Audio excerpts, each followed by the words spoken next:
Did your grandparents ever show you the survival tricks they used to get by in the Depression era? Maybe you watched a grandmother pour bacon fat into a coffee can and set it back on the stove without a word. Maybe you saw a grandfather straighten a bent nail so he could use it again. This is not a list about being poor. It is a list about being clever, being proud, and taking care of your own when the banks closed. The work dried up, and the dust rolled in over the fields. You will hear how they grew it, stretched it, mended it, saved it, and shared it. Let's start at number 100. Number 100. Saving the bacon grease in a can by the stove. You knew the can the moment you walked into the kitchen. It sat at the back of the stove, an old coffee tin with a spoon resting across the top, and inside was a layer of pale gold fat that grew a little deeper every morning. When the bacon or the fat back came out of the skillet, the drippings never went down the drain. They went into that can. A grandmother would pour the hot grease through a scrap of cloth to strain out the burnt bits, then keep it to fry the potatoes, grease the pan for cornbread, start a pot of greens, or season a pot of beans. Nothing about that fat was wasted, because fat was flavor and fat was money. This was standard in kitchens from the coal fields of Appalachia to the farm towns of the plains. In black Southern homes and immigrant homes alike, the grease can was the quiet engine of the whole kitchen, the thing that made a plain pot of anything taste like a real supper. The good of it was simple. 1 pound of bacon fed you twice, once as meat and once as the fat that cooked a week of meals. The hard part was that it asked for care. Grease left too long could turn, and a careless hand could burn it, so you learned by watching someone who knew. Today you buy a bottle of oil and pour the good dripping straight down the sink without a thought. Would your grandmother have believed you would just throw it out? That grease can was only part of how a family fed itself.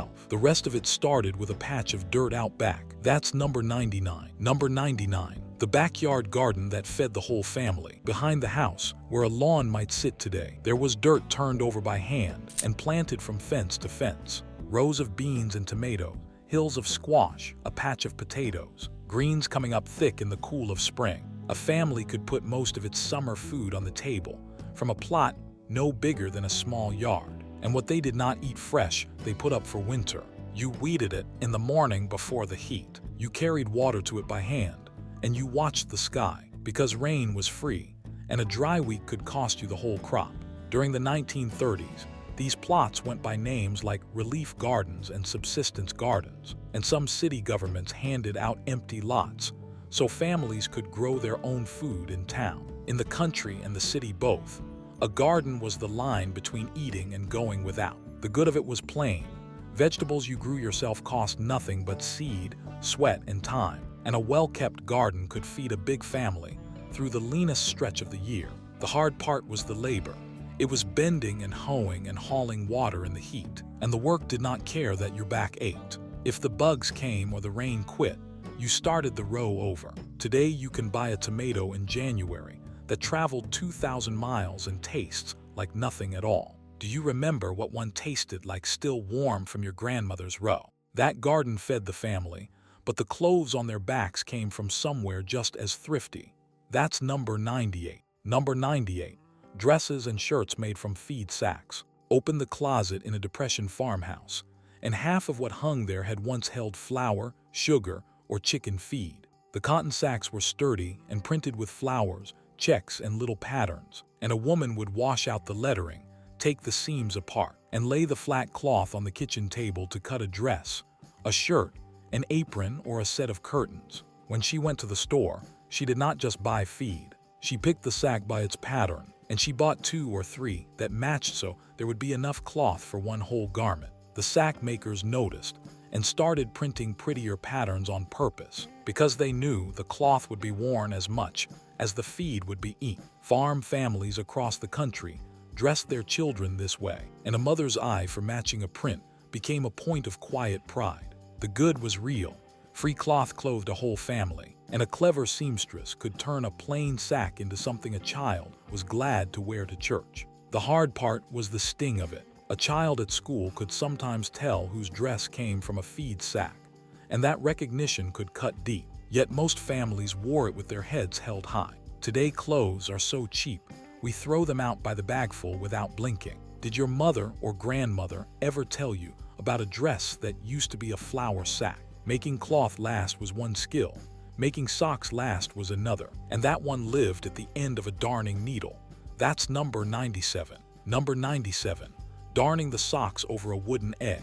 When a heel or a toe wore through, the sock did not go in the trash. You reach for the darning egg, a smooth wooden shape you slipped inside the sock to hold the hole open and taut. Then with a needle and thread, you wove new cloth right across the gap, running stitches one way, then weaving over and under the other way, until the hole filled in with a small patch of woven thread. Done well, you could barely feel it under your foot.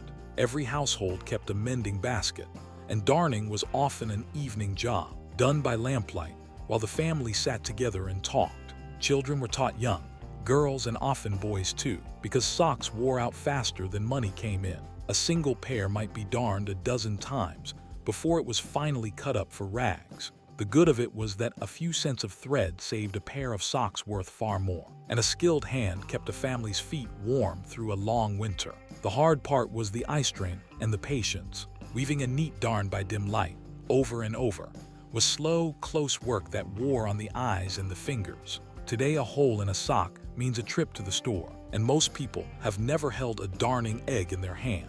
Did your grandmother keep one in her sewing basket? That same refusal to waste anything showed up in the soap she made, because even the fat and the ashes had a job left to do. That's number 96. Number 96. Making lye soap from ashes and fat. Soap did not always come wrapped in paper from a shelf. Many families made their own, and it started with two things nobody paid for. First, you saved the fat, the trimmings and drippings that could not be cooked with. Then you made lye by pouring water slowly through a barrel of hardwood ashes and catching the sharp liquid that dripped out the bottom. You cooked the fat and the lye together in a big iron kettle over an outdoor fire, stirring for hours until it thickened, then poured it into a flat pan to set and cut into bars.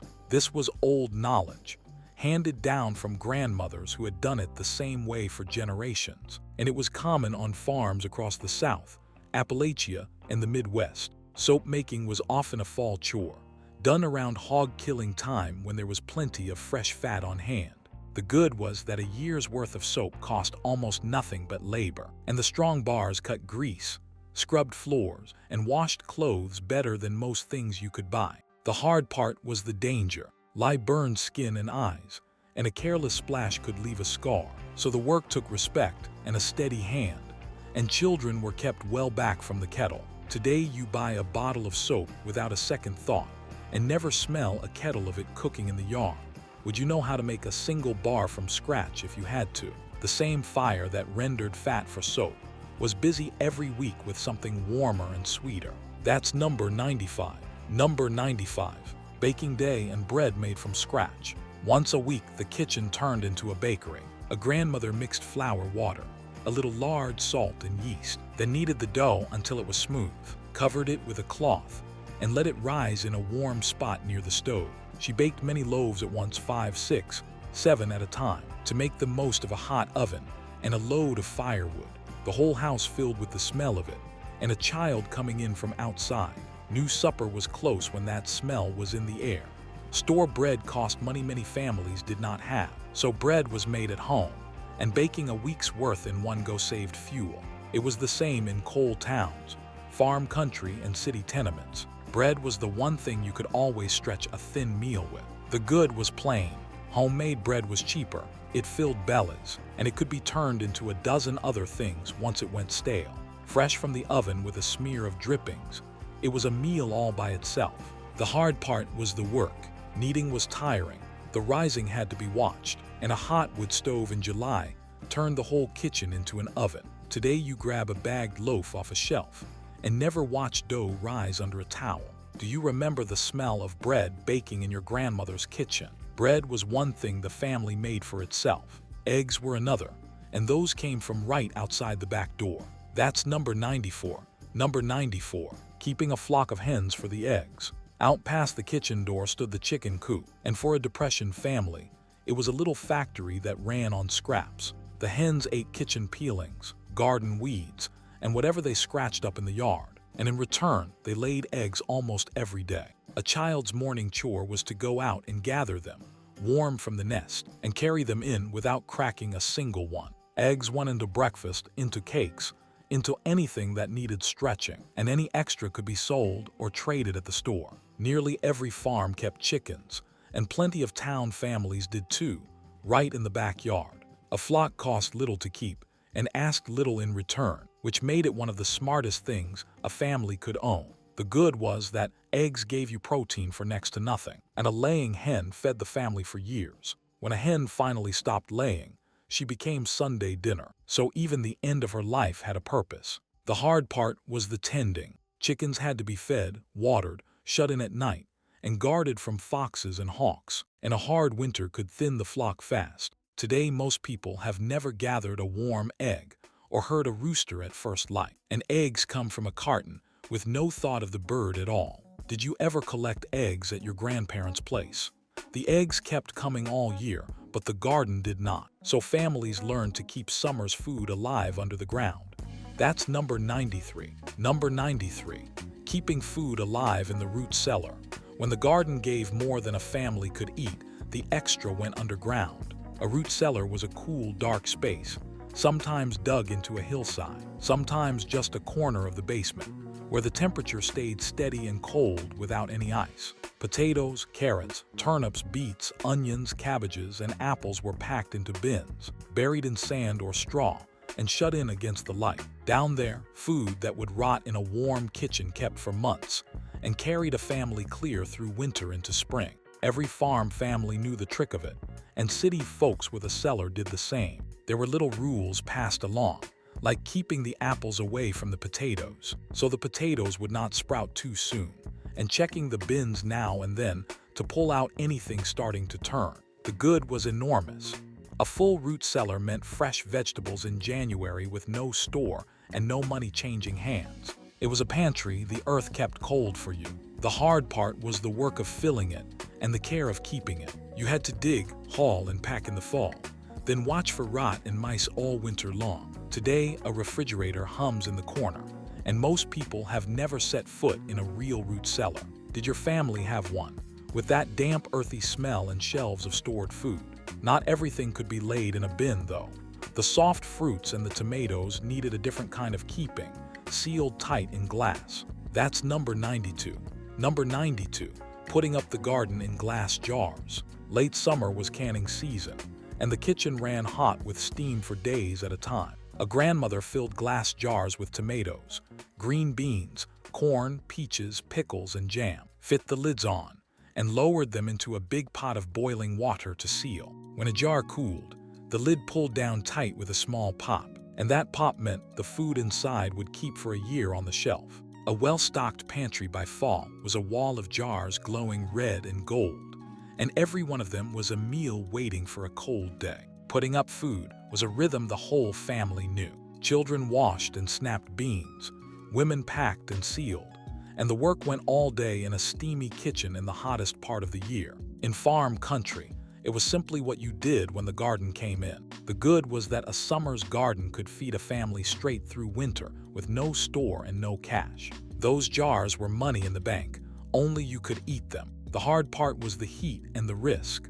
Boiling water and glass in a July kitchen was sweaty, careful work, and a jar that did not seal right could spoil, so nothing could be rushed. Today most people buy a can off a shelf and have never sealed a jar in their life. Do you remember the shelves of home canned jars in your grandmother's cellar? Even the sweet tooth got fed in those years, though the cake came together with almost nothing in it. That's number 91. Number 91. The Depression cake made with no eggs, milk, or butter. Sugar was tight, and eggs, milk, and butter were often nowhere to be found. So bakers found a way around all of them at once. They stirred together flour, sugar, water, a little fat, spices, and sometimes a handful of raisins or cocoa, then lifted the batter not with eggs, but with baking soda and a splash of vinegar. The vinegar and the soda fizzed together and raised the cake, and out of the oven came a moist, dark loaf that nobody would have guessed was missing half its usual ingredients. Some families boiled the raisins first to sweeten the whole thing even more. Recipes like this went by names such as Depression cake and War cake, passed hand to hand, and penciled into the margins of cookbooks. When a birthday or a Sunday called for something special, this was the cake that made it possible. The good was that a family could still set a real cake on the table when the cupboard held almost nothing sweet or rich. It felt like a small victory in a hard year. The hard part was that it still leaned on saving up even the little it needed, and sugar and cocoa were luxuries that took planning to afford it all. Today you can buy a cake mix for pocket change and never think twice about eggs or butter. Did your grandmother have a recipe for a cake made without them? Making do in the kitchen was only half the story. The same spirit ran through everything they wore, and nothing got thrown out while a needle could still save it. That's number 90. Number 90. Patch it, mend it, and make it do. A pair of overalls did not get thrown out when the knee blew through. It got a patch. A grandmother kept a bag of scraps cut from clothes too far gone to wear, and when an elbow, a knee, or a seat wore thin, she cut a piece to fit and stitched it down, sometimes so neatly you had to look twice to find it. Hems were let down as children grew, cuffs were let out, buttons were moved, and a shirt that started on the oldest boy might be patched and handed down until it reached the youngest. There was a saying folks lived by in those years: use it up, wear it out, make it do, or do without. And it hung over every closet in the country. This was the plain habit of farm and city families alike. And mending was a skill every mother had, and every child learned early. The good was that a few patches could double or triple the life of clothes that cost real money to replace, keeping a family decent and warm without a trip to the store. The hard part was that it never ended. There was always a basket of mending waiting, and the work fell mostly on tired hands at the close of a long day. Today, a small tear sends a shirt to the trash, and off to the store you go. When was the last time you patched a knee instead of tossing the pants? Keeping warm took more than mended clothes, though.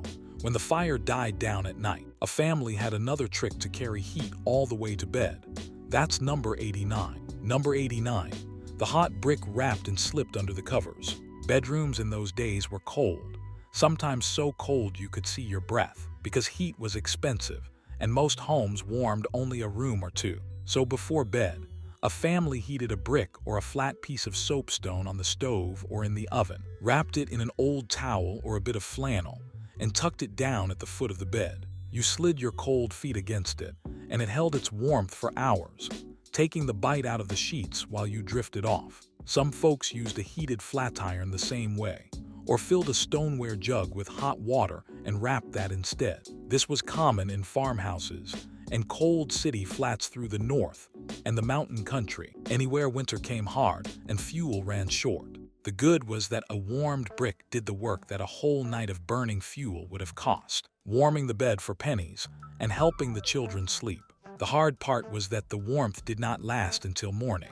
So you woke to a cold room and a colder floor, and someone still had to climb out and start the fire. Today you flip a switch on an electric blanket or nudge a thermostat and never think about it. Did your grandparents ever warm your bed with a wrapped brick or a hot jug? Heat was one thing they stretched, paper was another, and one humble sheet of newsprint did more jobs than you would believe. That's number 88. Number 88. Newspaper put to 100 uses. A daily paper was cheap, and once it was read, it was far too useful to throw away. Folded thick and stuffed inside a coat or under a shirt, newspaper blocked the wind and kept a body warm on a cold walk. Crumpled and packed into shoes, it filled the gap where the sole had worn thin. Balled up in a cold stove, it lit the morning fire. Wadded and rubbed on a wet window, it wiped the glass clean and streak-free. Layered under a rug or tacked over a drafty wall, it held in the heat. Men sleeping rough even called the papers they covered up with a Hoover blanket, a bitter nod to the president they blamed for their troubles. Everybody had newspapers, which is why they became one of the most useful things in the house. The good was that something you already owned did the work of insulation, fire starter, glass cleaner, and packing material, all for free. The hard part was that newsprint is thin and messy. It tore, it left ink on your hands, and stuffed in your clothes it was warmth for a day, not a season. Today you scroll a screen and paper barely passes through the house at all. Did your grandparents ever line a coat or start a fire with yesterday's news? Cleaning the house called for its own cheap magic, and one of the first things a woman needed was soap she could make herself for the wash. That's number 87. Number 87. Mixing up laundry soap at home. Store-bought laundry powder was a cost a family could skip because a woman could make her own. She grated a bar of hard soap, often the lye soap she had cooked herself, into fine shavings, then mixed it with washing soda and borax, both cheap and long-lasting. A spoonful of that in a tub of hot water cut through the dirt and grease of work clothes, stained with soil and sweat. On wash day, the whole load went into a big kettle or a wash tub, was scrubbed on a washboard by hand, wrung out and hung to dry.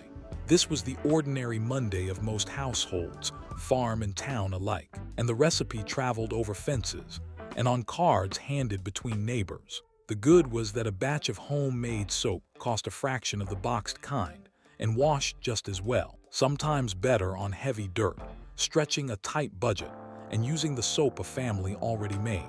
The hard part was that wash day was brutal work, hauling and heating the water, bending over a washboard, and wringing heavy wet clothes by hand took hours and left arms and backs aching. Today, you toss a pod in a machine and walk away.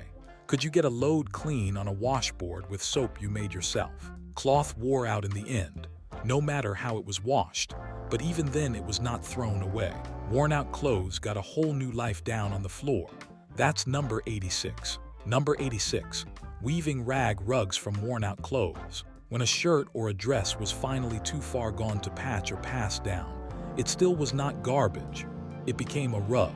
A woman tore the old cloth into long strips, sewed the strips end to end, and wound them into balls of rag yarn. Then she braided the strips into a thick oval, or wove them on a simple loom into a flat rug that could take years of muddy boots and bare feet. The colors came from whatever clothes had worn out that year, so no two rugs ever matched, and a rug on the floor became a quiet record of everything the family had worn. This was handwork done all over the country, often in the evenings by the fire, and the skill passed from mother to daughter, along with the scrap bag. The good was that a warm, sturdy rug came out of clothing with no other use left in it, softening a cold floor and catching the dirt at the door for free. The hard part was that it took a mountain of old cloth and many hours of tearing, sewing, and braiding to finish even one rug.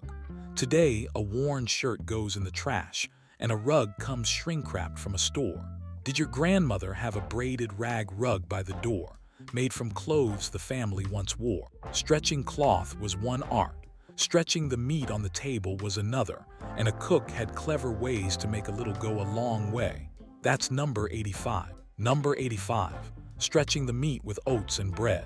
A pound of ground meat was precious, so a good cook made it feed twice as many mouths. Into the meat went a handful of oats, or soaked bread, or crushed crackers, or grated potato, along with a chopped onion, and whatever seasoning was on hand, mixed together and shaped into a loaf or patties. That filler soaked up the juices and swelled the meat, so 1 pound stretched to feed a table full of people. The same trick bulked up meatballs, stuffed peppers, and the bottom of a pot of soup. It was quiet arithmetic done in every kitchen, turning a small piece of meat into a full meal. Families everywhere leaned on this, from the farm to the city block. Wherever meat cost more than a household could easily spare. The good was that a little meat went a long way, and nobody left the table hungry, all for the price of some oats or the heel of a loaf. And the filler even kept the meat tender and juicy. The hard part was that too much filler and too little meat left a loaf that tasted more of bread than of beef. So a cook had to judge the balance by feel. Today, meat is cheap enough that many people never stretch it at all. Did your mother pack oats or bread into her meatloaf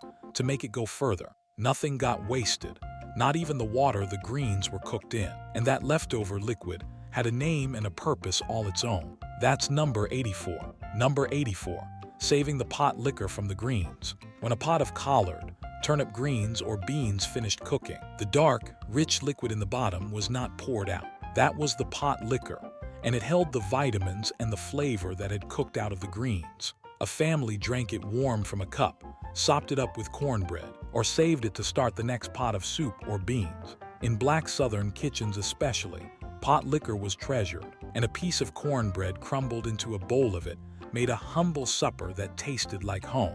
Poor families across the South knew that throwing out that liquid meant throwing out good nourishment, so it always stayed, The good was that the most valuable part of the greens, the part full of iron and flavor, was captured instead of dumped down the drain, stretching one pot of greens into a second dish, and feeding the body when food was scarce. The hard part was almost nothing, except that it asked a cook to see worth in something most people would pour away without a thought. Today, most folks dump the cooking water without a glance and never taste what they poured off. Did your grandmother save the pot liquor and sop it up with cornbread? Some of the best greens never came from the garden at all. They grew wild in the yard and the ditch, free for anyone who knew where to look. That's number 83. Number 83.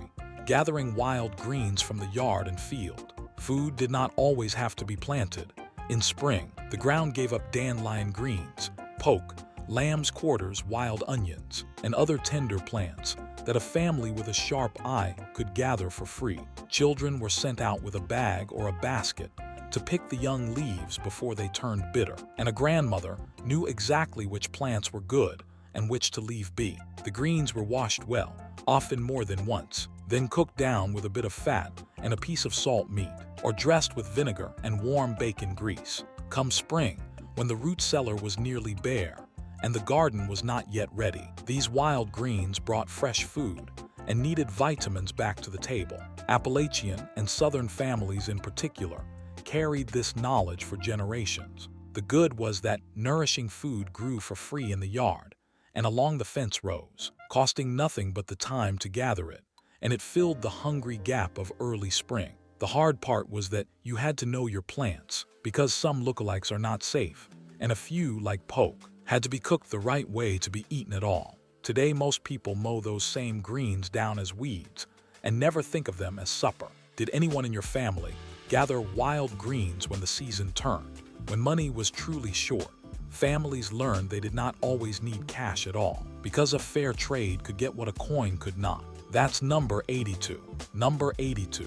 Trading goods and work instead of paying cash. When money was scarce, folks learned to do business without it. A farmer with extra eggs traded them to the neighbor who had a milk cow. A woman who could sew mended clothes in exchange for a sack of potatoes. A man fixed a fence or split a load of wood in return for a meal or a hand with his own harvest. Whole networks of trade grew up in small towns and country neighborhoods, where everyone knew who had what and who needed what, and a handshake settled the deal. Cash was hard to come by in the 1930s, but skills and goods were not, so people paid each other in what they had.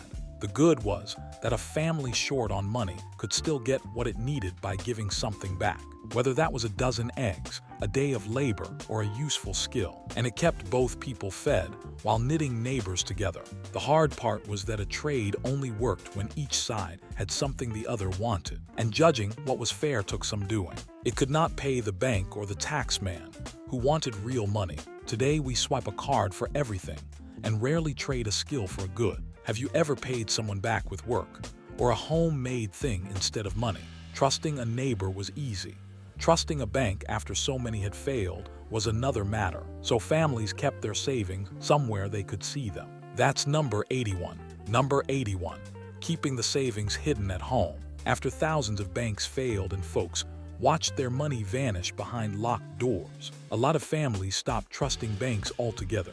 They kept their savings at home instead, hidden where no crash could reach it. Cash went into a coffee can buried in the garden, rolled up inside a mattress, tucked behind a loose brick, slipped under a floorboard, or pinned into the lining of a coat. A grandmother might have a secret spot only she knew about, and the money there was the family's safety net against a hard month. This distrust ran deep in the 1930s, when the news was full of banks closing and depositors losing everything they had put away. The good was that money hidden at home could not be lost to a bank failure, and it was always within reach when an emergency came, giving a family a feeling of control when so much felt out of their hands. The hard part was that cash at home could be lost to fire or theft or simply forgotten, and hidden savings earned nothing and sometimes were never found again. To this day, old bills still turn up now, and then inside a wall or sewn into the hem of a coat, hidden so well that the one who tucked them away was long gone before anyone found them. Today we trust our money to banks and screens without a second thought. Did your grandparents ever keep cash tucked away somewhere in the house? Feeding a family took more than saved coins, and some folks kept meat on the table by raising it themselves in a hutch out back. That's number 80. Number 80. Raising rabbits for the stew pot. Behind many a house sat a row of wooden hutches, and inside them a family grew its own meat. Rabbits were cheap to keep and bred quickly, and they ate garden scraps, weeds, and grass that cost nothing, turning yard trimmings into protein. A few does, and a buck could keep a family in meat all year. And the meat was lean, mild, and tender, close to chicken. When the time came, the rabbit went into a stew or was floured and fried, and the pelts were sometimes saved and tanned for warmth. During the 1930s, and again during the war years, home rabbit raising was encouraged as a smart way to put meat on the table without a big cost. The good was that a small hutch and some scraps produced a steady supply of fresh meat, a rare and valuable thing when a beef roast was out of reach, and it cost little and took little space. The hard part was that raising an animal for meat meant doing the hard job of killing and dressing it yourself, and children were taught early not to name the rabbits because they were food and not pets. Today, most people buy meat wrapped in plastic and never keep a single animal. Did your grandparents raise rabbits or chickens for the table? Rabbits were one way to grow your own meat. The bigger prize, the one that fed a family for a whole winter, walked on 4 legs and gave up every last part of itself. That's number 79. Number 79. Keeping a hog and wasting none of it. On a farm, the hog was the heart of the winter meat supply, and the old saying went that you used everything but the squeal. In the fall at hog killing time, neighbors gathered to help because the work was heavy and had to be done fast in the cold. The hams and shoulders were smoked or salted to keep for months. The fat was rendered into lard for cooking. The trimmings became sausage, the feet were pickled, the head went into head cheese, and even the skin was fried into cracklings. Organs and odd bits all found a use, because nothing that could feed a family was thrown away. This was the rhythm of country life across the South and the Midwest, a shared event as much as a chore. The good was enormous. One hog could carry a family through winter with meat, fat, and flavor, all raised on scraps and slop that cost almost nothing. It was a whole year's protein on the hoof. The hard part was the labor and the skill. Hog killing was cold, bloody, exhausting work that took many hands and a full day, and every part had to be handled and preserved right or it spoiled. Today, meat comes cut and packaged, and almost no one has seen an animal used from nose to tail.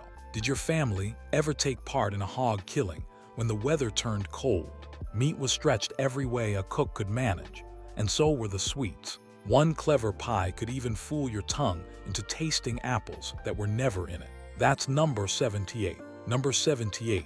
The mock apple pie made without a single apple. When apples were out of season or out of reach, a cook could still set an apple pie on the table, only there were no apples in it. The filling was made from crackers, often the crisp round Ritz crackers, broken up and simmered in a syrup of sugar, water, cream of tartar, cinnamon, and lemon. The cream of tartar and lemon gave it the tang of real apples, the cinnamon gave it the smell, and the crackers softened into slices that looked and felt like cooked fruit.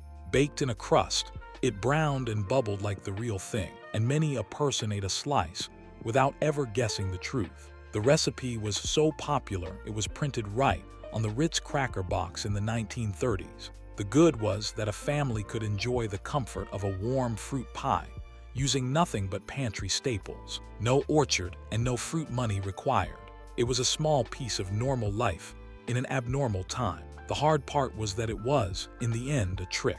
It fooled the tongue, but gave none of the nourishment of real fruit, and it still spent precious sugar to do it. Today, apples are cheap year-round, and few people have heard of a pie made from crackers. Would your grandmother have served a mock apple pie and let you guess what was in it? Fooling the tongue was one kind of thrift.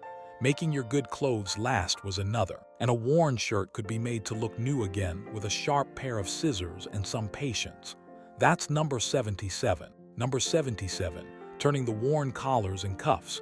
A man's dress shirt wore out at the collar and the cuffs long before the rest of it gave up, because those were the spots that rubbed and frayed. But a shirt was too dear to toss over a ragged collar, so a woman fixed it with a trick called turning. She carefully cut the collar loose, flipped it over so the worn edge was hidden underneath, and the good side faced out, then stitched it back on. The same was done with the cuffs. Suddenly, a shabby shirt looked crisp and presentable again, good for church or for looking for work, and it had cost nothing but an hour of careful sewing. This was common in every household that owned a few good shirts, and a skilled seamstress could turn a collar so well you would never know. The good was that a favorite shirt got a second life for the price of some thread, keeping a man looking respectable when appearances still mattered, and a new shirt was a real luxury. The hard part was the fine, fussy handwork it took to unpick and reset a collar neatly, and a shirt could only be turned once before both sides were worn out. Today, a frayed collar means the shirt is finished and out it goes. Did your grandmother ever turn a collar to give a shirt more life? Saving cloth was one thrift, saving fat was another, and the clean white lard a family rendered was the workhorse of the whole kitchen. That's number 76. Number 76.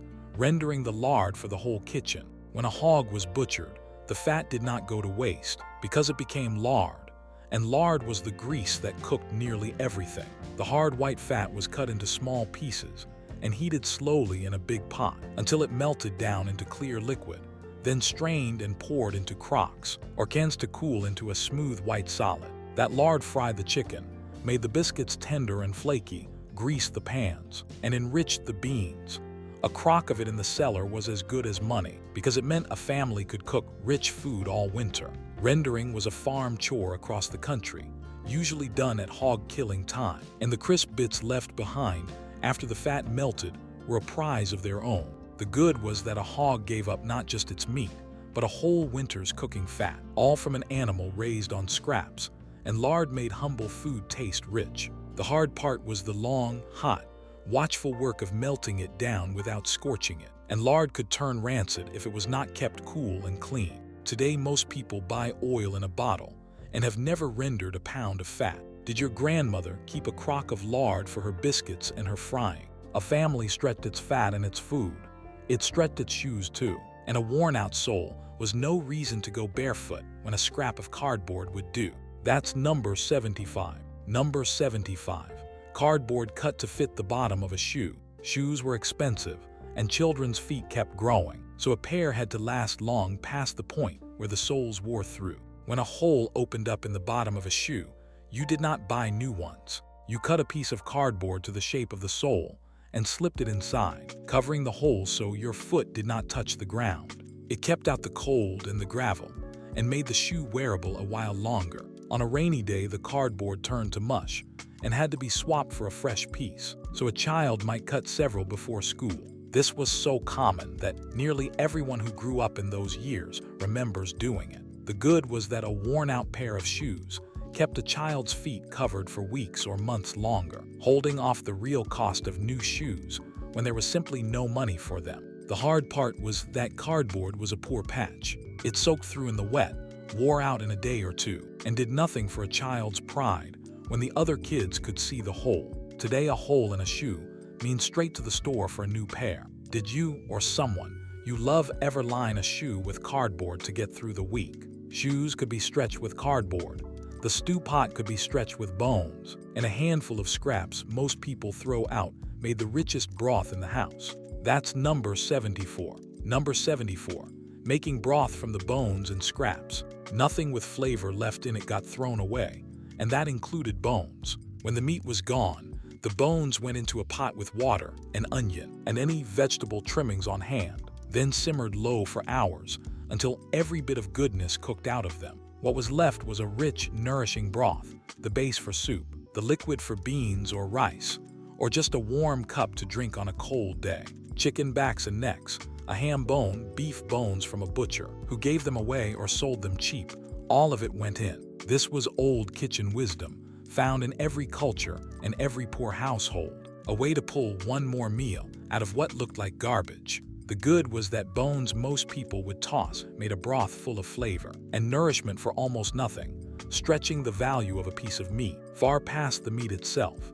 And a pot of soup built on bone broth could feed a family for days. The hard part was mostly time and fuel, since the pot had to simmer for hours, and a cook had to plan ahead and keep the fire going. Today many people buy broth in a box and pour their bones in the trash. Did your grandmother keep a pot of soup bones going on the back of the stove? Saving flavor was one habit. Saving the cabbage crop was another. And a crock of shredded cabbage turned into a food that kept for months. That's number 73. Number 73.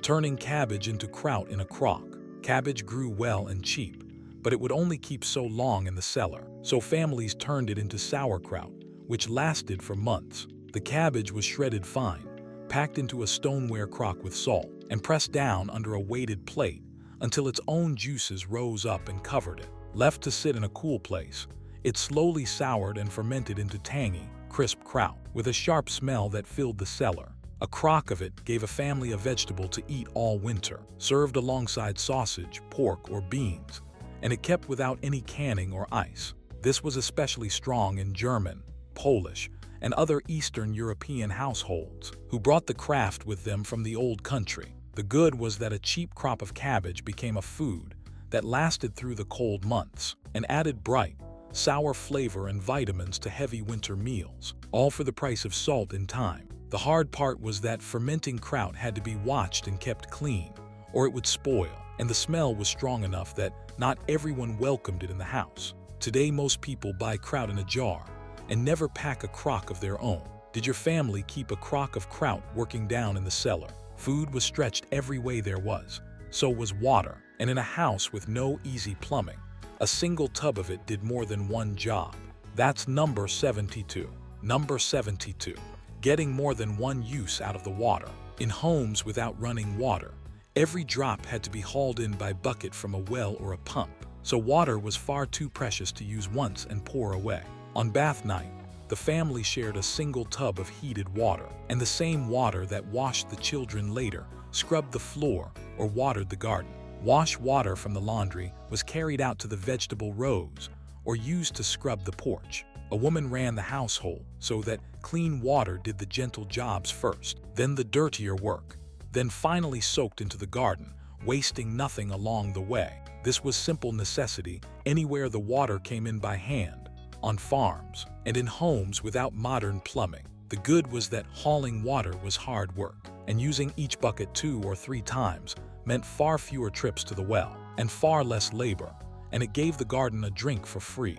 The hard part was that shared and reused water was not always clean, and carrying and emptying heavy tubs was a constant chore that fell on the women and children. Today we let clean water run down the drain without a thought. Could you get by if every drop had to be carried in by hand? Reusing water was one way to stretch it. Catching it straight from the sky was another, and a barrel at the corner of the house filled itself for free. That's number 71. Number 71. Catching the rain in a barrel. Why haul and pay for water when the sky gave it away? Families set barrels at the corners of the house, right where the roof drained, and every rain filled them up for free. That rainwater was soft, which meant it lathered soap better than hard well water, so it was prized for washing hair and clothes. It watered the garden in a dry spell, filled the wash tubs, and eased the load on a well that might run low in summer. A rain barrel was a simple thing, just a barrel under a downspout, but it turned a passing storm into a store of useful water. This was common everywhere, in the country and in town, long before anyone called it saving the environment. The good was that free, soft water rained down for the taking, cutting the labor of hauling and giving the garden and the wash a better result than hard water ever could. The hard part was that standing water bred mosquitoes if it was not covered, and a barrel could run dry in a long spell with no rain, so it could not be the only source. Today rainwater runs off the roof and straight down the gutter, unused. Did your grandparents keep a rain barrel by the house? Water came free from the sky. Flavor, in a way, came nearly free too, and folks learned to stretch even their morning coffee with something that grew in the ground. That's number 70. Number 70. Stretching the coffee with chicory. Coffee was a comfort many folks were not willing to give up, but it cost money, so they made it go further by mixing in chicory. Chicory is the root of a plant that, when dried, roasted, and ground, brews up dark and rich with a taste close to coffee, but none of the cost. A spoonful of ground chicory, added to the pot, stretched a small amount of real coffee into many more cups, and some folks came to prefer the deeper, slightly bitter flavor it gave. In hard times, a family might brew chicory alone when the coffee ran out entirely. This trick ran especially deep in the South and in New Orleans, where chicory coffee became a tradition that outlasted the Depression by generations. The good was that a beloved daily habit could go on, even when coffee was dear, because chicory cost little, or could be grown and roasted at home, and it gave a fuller pot for less. The hard part was that chicory was not coffee, and it lacked the lift that coffee drinkers wanted in the morning. So stretched too far, the cup grew weak and bitter. Today you can buy all the coffee you want, and few people outside the South have ever tasted chicory in a cup. Did your family ever brew their coffee with chicory to make it last? Comfort was stretched in the cup, warmth was stitched together on the bed, and a quilt made from scraps kept a family through many a cold night. That's number 69. Number 69. Stitching a quilt from the scrap bag. A warm quilt cost a great deal to buy, but a woman could make one for nothing but time out of scraps she already had.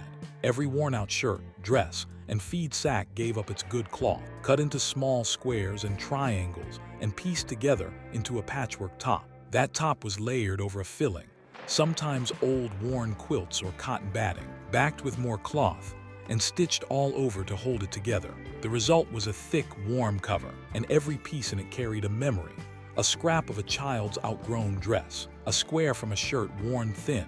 Quilting was often done together, with neighbors gathered around a frame, sewing and visiting at the same time. This handwork was everywhere, in farmhouses and mill towns, passed from mother to daughter. The good was that a family got warm bedding for the cost of thread, using cloth that had no other life left, and a well-made quilt lasted for decades and became a treasure handed down. The hard part was the sheer hours of it, cutting and piecing hundreds of small pieces, and stitching the whole thing by hand, which took weeks or months of evenings. Today, a blanket comes from a store in an afternoon, and few people piece a quilt anymore. Does your family still have a quilt a grandmother made from old clothes? Warmth came from the scrap bag. Food, in a small way, came from the scrap bowl, because a clever cook could grow more vegetables from the parts most people threw away. That's number 68. Number 68.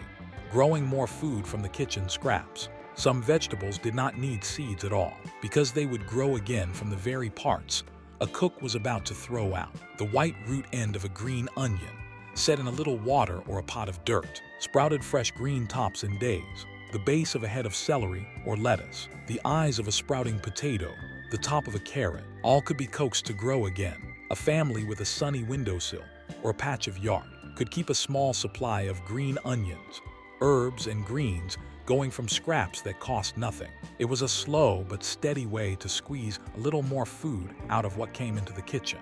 This was quiet, thrifty know-how passed among gardeners and homemakers who could not stand to waste a thing. The good was that free food grew from garbage, giving fresh green flavor, and a few extra vegetables with no seed and almost no space, right on a windowsill in any season. The hard part was that it was slow and small, giving handfuls rather than harvests, and not every scrap would take, so it helped at the edges more than it fed a family.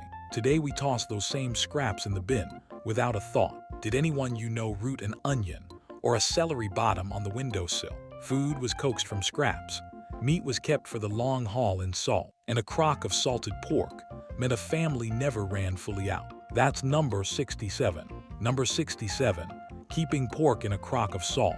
Long before a refrigerator sat in the kitchen, salt was how a family kept meat from spoiling, and salt pork was the result. Slabs of fatty pork were packed down in a crock or barrel, buried in coarse salt that drew out the moisture and kept the meat from turning. Cured that way, it lasted for months in a cool cellar without any ice. A cook cut off a piece as needed to flavor a pot of beans, greens, or soup. Where a little salty, fatty pork went a long way toward making a plain dish rich and satisfying. This was a cornerstone of country cooking across the South and beyond, the seasoning that carried many a humble meal. The good was that meat kept for months without cold storage, and a small crock of salt pork could flavor a whole winter of beans and greens, giving poor families a taste of meat, even when fresh meat was long gone. The hard part was that salt pork was very salty and very fatty, more a seasoning than a meal, and the curing had to be done right, or the meat spoiled in the crock.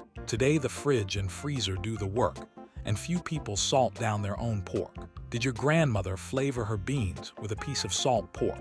Meat was kept in salt for the lean months.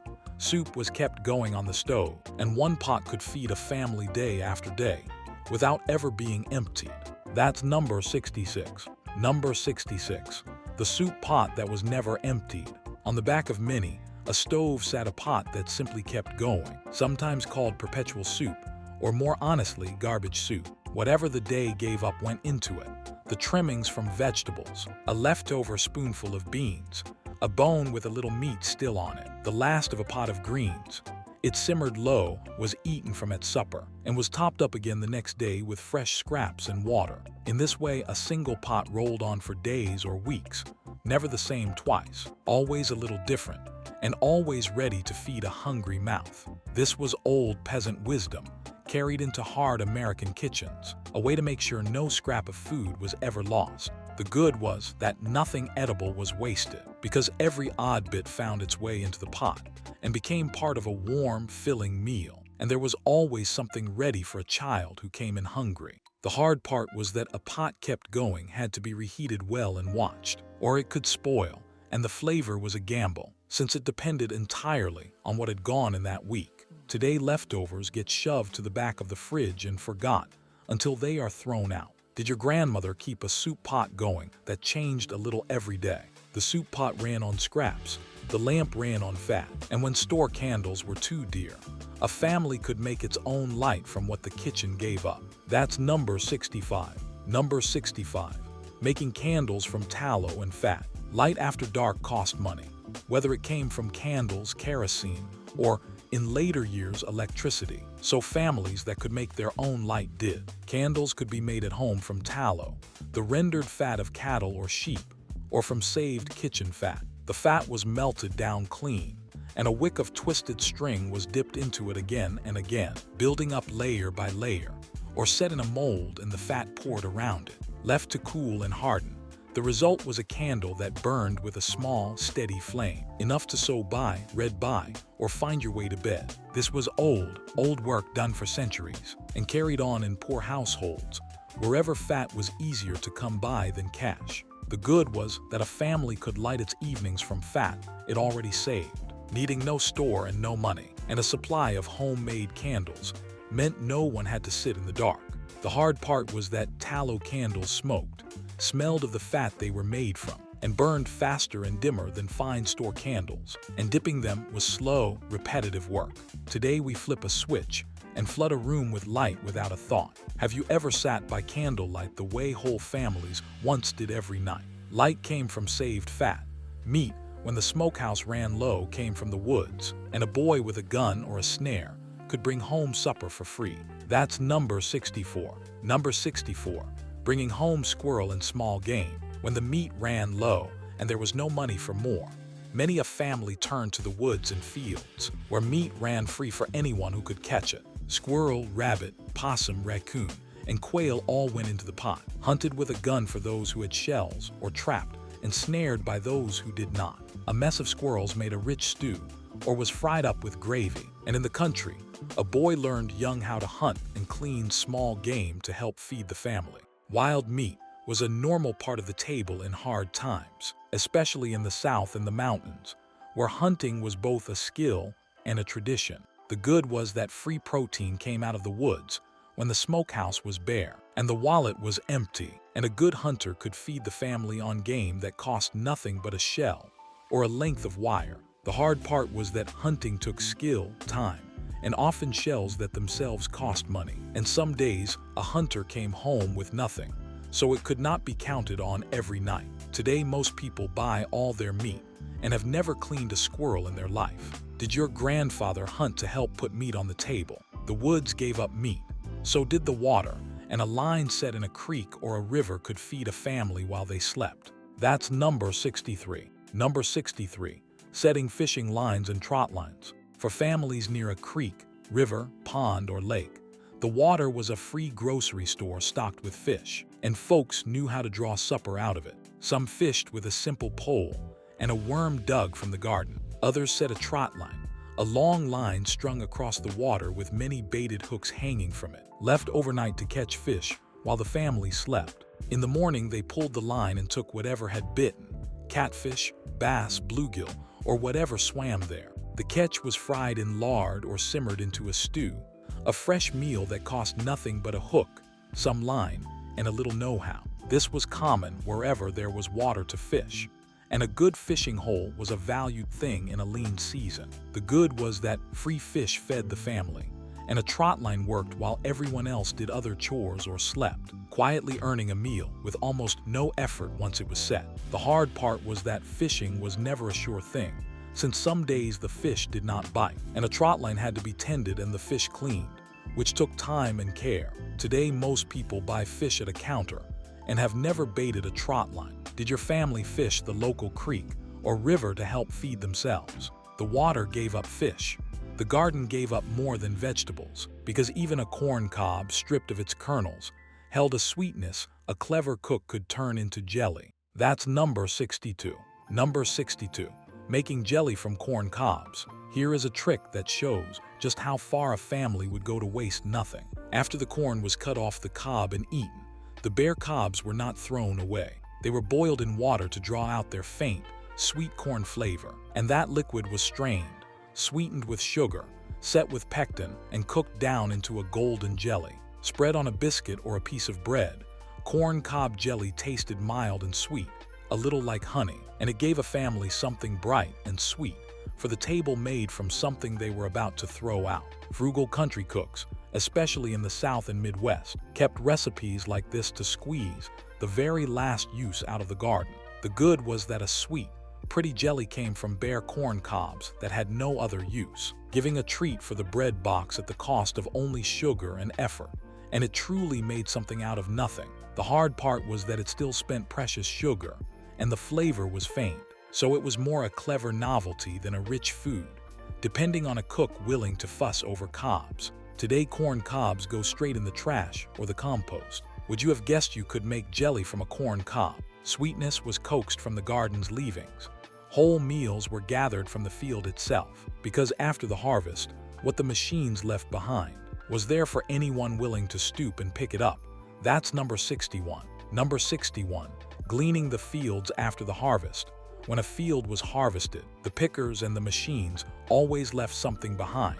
A potato missed in the row, ears of corn dropped on the ground, grain and beans scattered in the stubble. Rather than let it rot, poor families went in after the harvest and gathered what was left, a practice as old as farming itself called gleaning. With permission from the farmer, or on their own land, they walked the rows filling baskets and sacks with food that would otherwise have been plowed under. A day of gleaning could bring home enough potatoes, corn, or beans to feed a family for a good while, all for the work of bending and picking. This went on across farm country in the 1930s, where a hungry family and a wasteful field found each other.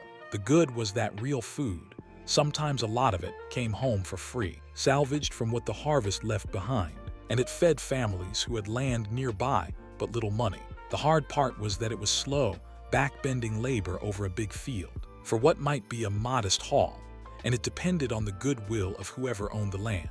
Today, crops are harvested clean by machine, and few people have ever gleaned a field.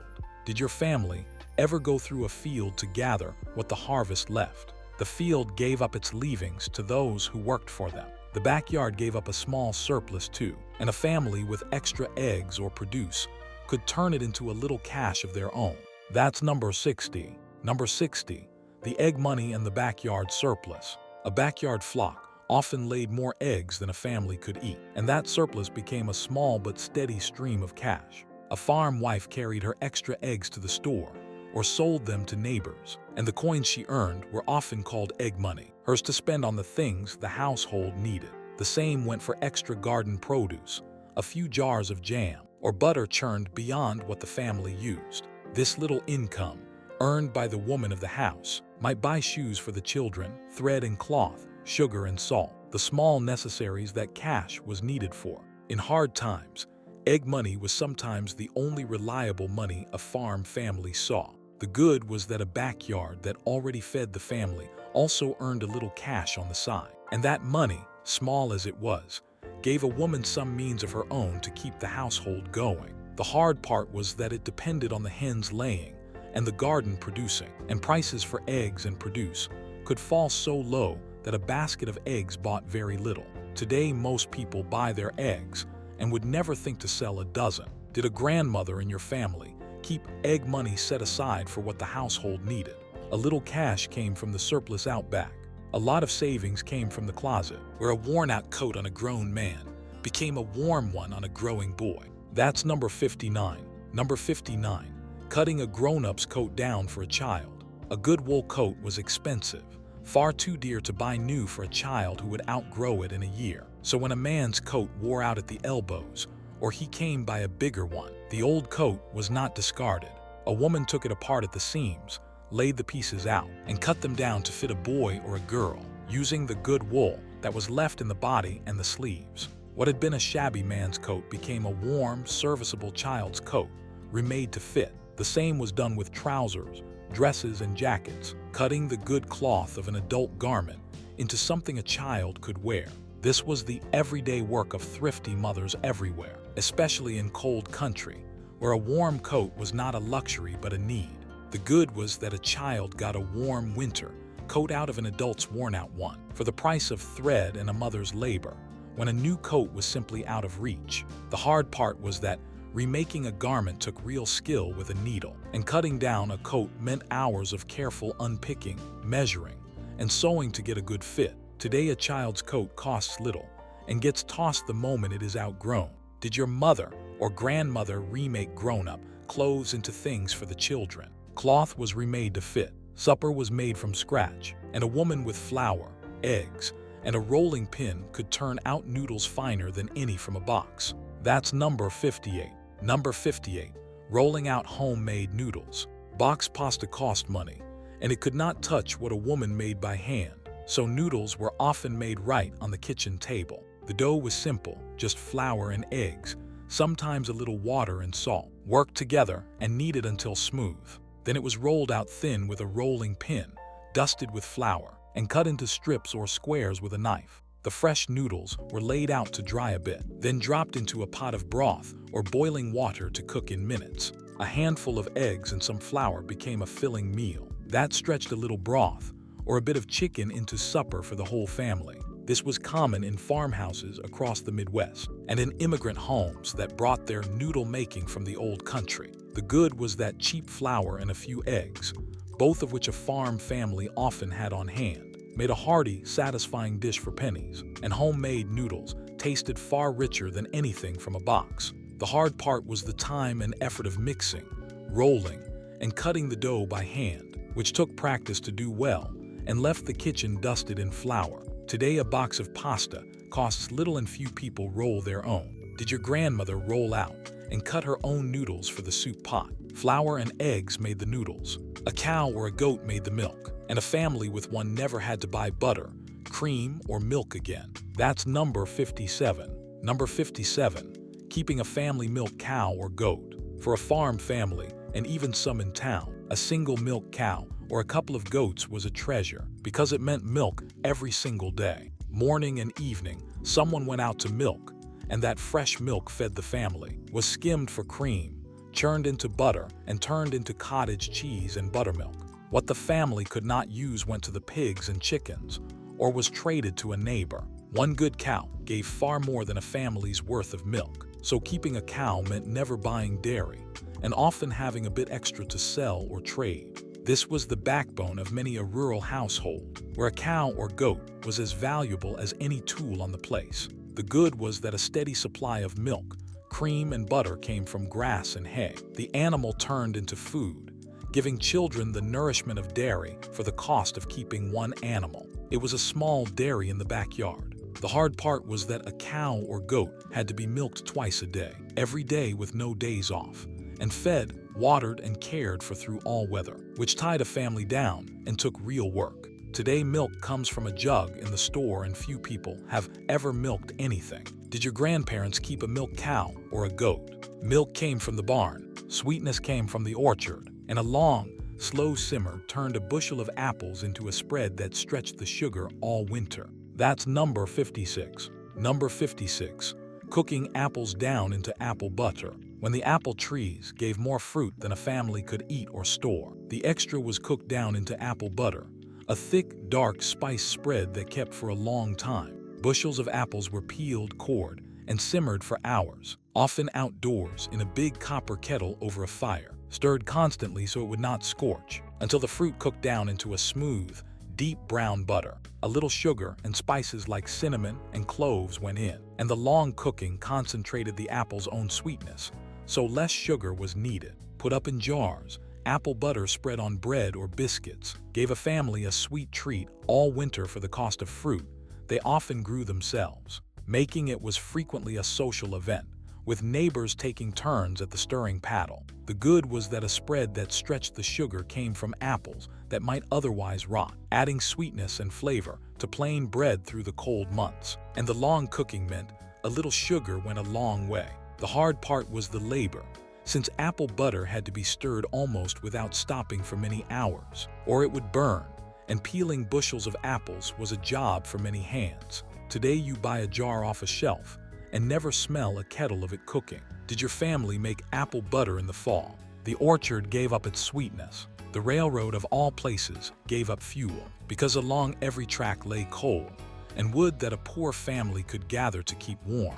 That's number 55. Number 55. Picking coal and kindling along the railroad tracks. Coal to heat the house cost money, and in the cold months that cost bit hard. So families found fuel where it fell for free, and much of it fell along the railroad tracks. As coal trains rumbled by, lumps of coal shook loose and tumbled down the embankment, and children were sent out with buckets and sacks to walk the tracks and gather what had dropped. They picked up chunks of coal, bits of wood, and anything that would burn, and carried it home to feed the stove. In coal country and in railroad towns, this was a common sight. Small figures moving along the tracks in the cold, filling their pails with fuel that would keep the family warm another day. The good was that heat, the thing a family could not do without in winter, came home for free from the tracks, gathered by children who could not earn money any other way, but could fill a bucket with coal. The hard part was that it was cold, dirty, and dangerous work close to moving trains, and some of what they gathered was taken from railroad property, which was not always allowed. Today we heat our homes at the turn of a dial, and no child gathers coal by the tracks. Did anyone in your family pick coal along the railroad to keep warm? Fuel was gathered where it fell. Heat that a family did have was guarded closely, and the first line of defense was sealing every crack where the cold wind tried to sneak in. That's number 54. Number 54. Sealing the drafty windows against the wind. Old houses leaked heat, and the worst of it slipped in around the windows, where wind whistled through gaps in the frames and around loose panes. Fuel was too dear to waste heating air that leaked straight back outside, so families sealed the windows up tight before winter. They stuffed rags and strips of cloth into the cracks, pasted paper over the gaps, tacked up old blankets, and in some homes covered the whole window with cloth or newspaper to block the draft. Every sealed crack meant less cold air coming in and less precious heat escaping, so the fuel a family did burn went further. This was ordinary fall work in cold, drafty houses everywhere, from farmhouses to city flats. The good was that plugging the drafts with rags and paper cost almost nothing and made a real difference, keeping the house warmer and cutting the amount of fuel needed to hold off the cold. The hard part was that these were rough fixes that had to be redone each year, and sealing a window shut with cloth and paper meant giving up the light and the air it let in until spring. Today we have tight windows and weather stripping and rarely think about a draft. Did your grandparents stuff rags around the windows when winter came? The cold was kept out at the windows. It was kept out of whole rooms too, because a family that could not heat the house simply closed off the parts they did not need. That's number 53. Number 53. Shutting off the rooms nobody was using. Heating a whole house cost more fuel than most families could spare, so they simply did not heat all of it. In winter, the family closed the doors to the spare bedrooms, the parlor, and any room not in daily use, and let those rooms go cold. Life pulled in close around the 1 or 2 rooms that were heated, usually the kitchen, where the cook stove gave warmth all day. The family ate there, sat there in the evenings, and sometimes even slept nearby to stay close to the heat. Closing off the unused rooms meant the precious fuel went to warm the small space where the family actually lived. This was common sense in cold houses everywhere, a way to shrink the space that had to be heated. The good was that concentrating the heat in 1 or 2 rooms let a family stay warm on far less fuel, since there was no sense burning coal to warm a parlor that nobody sat in. It made the fuel last. The hard part was that the closed rooms grew bone cold, so cold that going to bed meant a dash through a freezing house to a chilly room, and the whole family living in one space could feel cramped. Today we heat every room evenly and leave doors open without a thought. Did your family close off rooms in the winter to save on heat? Rooms were shut against the cold. The house itself was wrapped against it, because banking the walls with earth and snow held the warmth inside like a blanket. That's number 52. Number 52, banking the house for winter. Before the hard freeze set in, farm families banked their houses, piling material up against the base of the walls to block the wind and hold in the heat. They mounded up soil, leaves, straw, corn stalks, or manure around the bottom of the house, sometimes building a low wall of it all the way around the foundation. Once winter came, snow piled against that banking added even more insulation. All of it worked like a thick blanket wrapped around the base of the house, stopping the cold wind from sweeping under the floor and keeping the living space warmer. Come spring, the banking was cleared away again. This was standard practice on farms across the cold North and Midwest, where a poorly banked house meant a miserable, expensive winter. The good was that free material from the farm, dirt, leaves, and stalks, sealed the drafty base of the house and cut the cold coming up through the floor, all of which saved fuel and kept the family warmer. The hard part was the labor of hauling and mounding it all up each fall and clearing it away each spring, and material piled against the house could invite mice and rot if a family was not careful. Today our houses are insulated inside the walls, and no one banks earth against the foundation. Did your grandparents bank their house with leaves or snow for the winter? The house was wrapped against the cold. Nothing in it was wasted either, because even an empty can or jar was worth keeping for the many jobs it could still do. That's number 51. Number 51, saving every can and jar for a second life. An empty can or a glass jar was not trash.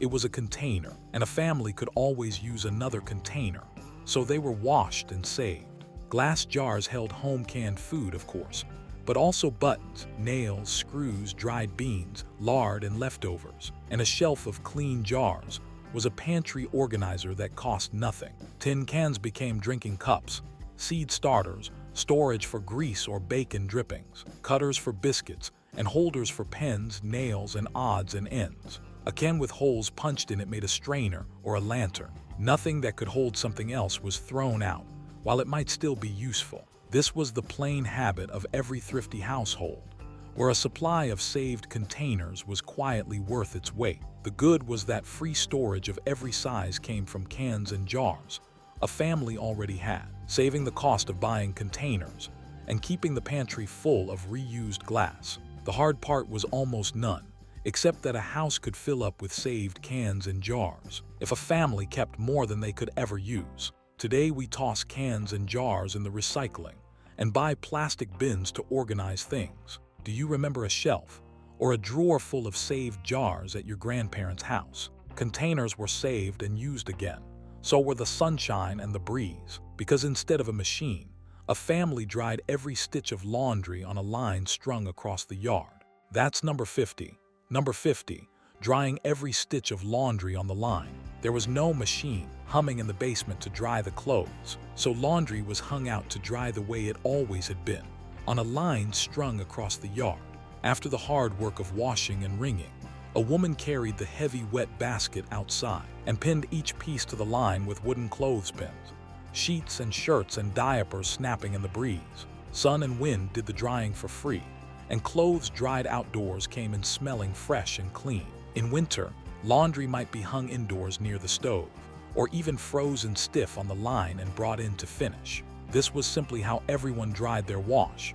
In the country and the city, where lines crisscrossed backyards and stretched between tenement windows, The good was that the sun and wind cost nothing. So drying the laundry used no fuel and no money. And sunshine even helped bleach and freshen the clothes. The hard part was that it depended on the weather. So rain or a damp week meant clothes hung for days. And pinning up a full wash by hand, piece by piece, was one more chore on an already long wash day. Today a dryer does it in an hour and few people hang a line anymore. Do you remember sheets drying on the line and the smell of them when they came in? The wind and sun gave free drying. When the sun went down, the light came from a lamp, and a family tended that flame with care because the fuel in it cost money. That's number 49. Number 49, lighting the house with a kerosene lamp. In homes without electricity, and there were many, the evenings were lit by kerosene lamps. A lamp was a glass base filled with kerosene, a woven wick that drew the fuel up, and a glass chimney that protected the flame and helped it burn bright. Someone trimmed the wick and cleaned the sooty chimney regularly to keep the light clear. When darkness fell, the family gathered close around the lamp's warm yellow glow. Because light was precious, and there was only so much of it to go around. Homework, sewing, reading, and card games all happened in that small pool of lamplight. Kerosene lamps lit farmhouses and country homes across the land, especially in places the electric lines had not yet reached. The good was that a kerosene lamp gave steady, reliable light for pennies of fuel, far better than a candle, and it let a family use the evening hours for work and togetherness after dark. The hard part was that the fuel cost money, and the lamps needed constant tending, the wicks trimmed, the chimneys cleaned of soot, and an open flame was always a fire risk in a house full of children and cloth. Today we flood our homes with electric light at the flip of a switch. Did your grandparents grow up reading and sewing by the light of a kerosene lamp? The lamp cleaned up with care, and so did the house, using two humble things that scrubbed the whole place for almost nothing. That's number 48. Number 48. Cleaning the whole house with vinegar and baking soda. Store-bought cleaners cost money, and a family did not need them, because two cheap staples cleaned almost everything in the house. Vinegar, sour and sharp, cut grease, cleaned glass to a shine, took off hard water spots, and freshened whatever it touched. Baking soda, a mild white powder, scrubbed pots, scoured sinks, took odors out of the icebox, and worked into a paste to clean tough spots. Together they handled the windows, the floors, the counters, the laundry, and the dishes, doing the work of a shelf full of products for a fraction of the cost. A woman kept both on hand and reached for them for nearly every cleaning job. This was ordinary housekeeping wisdom in thrifty homes everywhere, passed from mother to daughter. The good was that a clean house came from two cheap, safe things that did dozens of jobs, saving the money that fancy cleaners cost, and putting nothing harsh in a home full of children. Vinegar and soda did it all. The hard part was almost nothing, though the strong smell of vinegar took some getting used to, and the hardest, most set-in messes still called for real scrubbing by hand. Today, we buy a different bottle for every surface in the house. Does your family still clean with vinegar and baking soda the way your grandmother did? Cheap staples cleaned the house. Cloth did the wiping, because a family kept a rag bag full of soft old cloth instead of buying paper to throw away. That's number 47. Number 47. Keeping a rag bag instead of buying paper. The idea of buying paper towels just to use once and throw away would have struck a Depression family as pure foolishness, because they had a rag bag. When clothes, sheets, and towels finally wore out past all mending, they were cut into squares and rags and kept in a bag or a drawer for cleaning. Those rags wiped up spills, dusted the furniture, washed the windows, scrubbed the floors, and cleaned the dishes. And when a rag got dirty, it was washed and used again. A good supply of rags meant a family never had to buy anything just to wipe up a mess. This was universal in thrifty homes, where a worn-out towel simply became the next batch of cleaning cloths. The good was that cleaning cloths cost nothing, because they came from clothing already worn out. And unlike paper, a rag could be washed and reused hundreds of times, saving money endlessly. The hard part was that dirty rags had to be washed, which added a bit to the laundry, and a house needed a place to keep the rag bag and a way to keep the clean ones separate from the dirty. Today we buy rolls of paper towels and throw them away by the sheet. Did your grandmother keep a rag bag full of old cloth for cleaning? Cloth did the wiping. Sand and ash did the hard scouring. Because before scouring powder came in a can, a family scrubbed with what the fire and the ground gave them. That's number 46. Number 46. Scouring pots with wood, ash, and sand. When a pot was crusted with burnt-on food or a floor needed hard scrubbing, a family did not always have scouring powder, so they used what cost nothing. Fine wood ash from the stove, gritty and slightly caustic. Cut grease and scoured metal when rubbed on with a wet cloth. Clean sand worked as a scrubbing grit too, scouring rough surfaces and cleaning cast iron without soap. A handful of ash or sand and a little elbow grease could bring a dirty pot back to bright, and it all came from the fireplace or the yard for free. This was old know-how, used long before cleaning products filled the store shelves, and carried on in homes that could not spare the money for them. The good was that a family scoured its pots, pans, and floors with ash and sand it already had, needing no store-bought powder, and getting cast iron and metal genuinely clean. It cost nothing but effort. The hard part was that scouring by hand with ash and sand was gritty, messy work that took muscle, and wood ash is harsh enough to be rough on the hands over time. Today we buy scouring powder and scrubbing pads and never think of the ash bin. Did your family ever scrub a pot with ashes or sand? The fire's leaving scoured the pots. A worn-out sweater got a second life too, because a woman could unravel it down to yarn and knit something new from the very same wool. That's number 45. Number 45. Unraveling an old sweater to knit it new.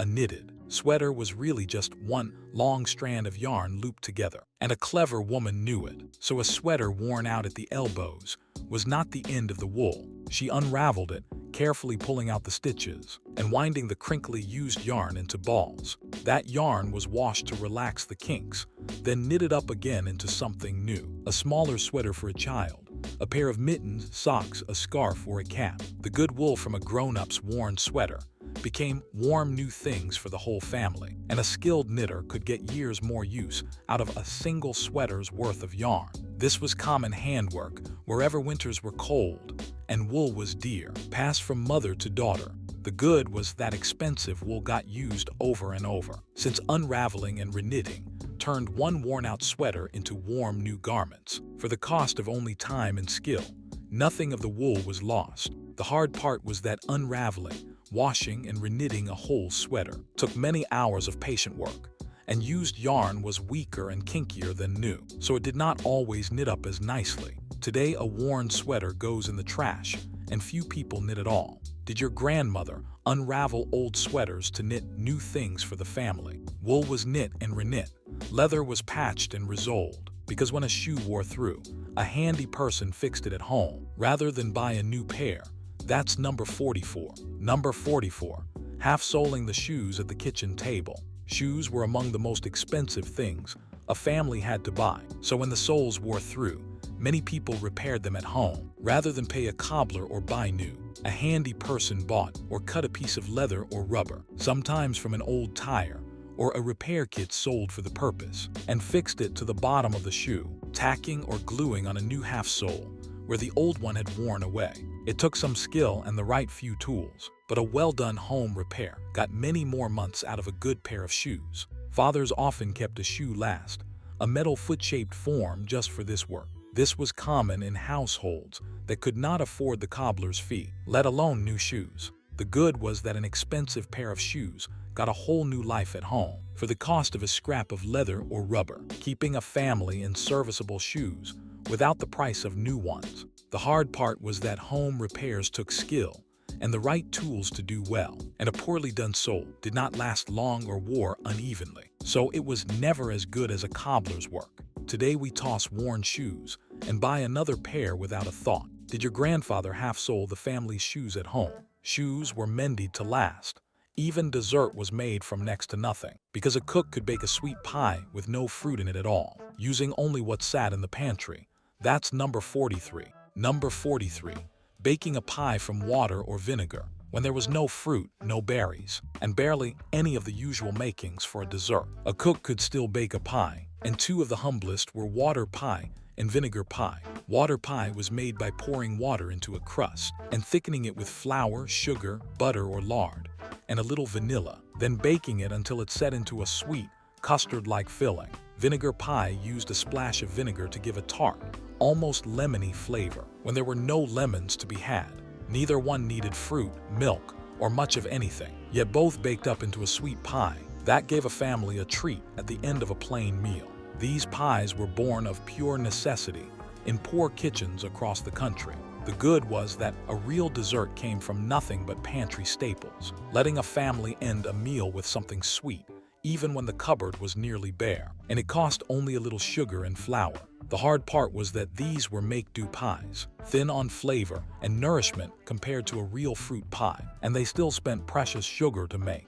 Today, with fruit and sugar cheap and plentiful, few people have heard of a pie made from water or vinegar. Would you try a slice of water pie or vinegar pie? Sweetness was made from almost nothing. The woods gave up sweetness and richness too, because the nut trees dropped a free harvest every fall for anyone willing to gather it. That's number 42. Number 42. Gathering black walnuts and hickory nuts. Every fall, the nut trees dropped a free harvest on the ground, and families gathered it up, because nuts were rich, filling food.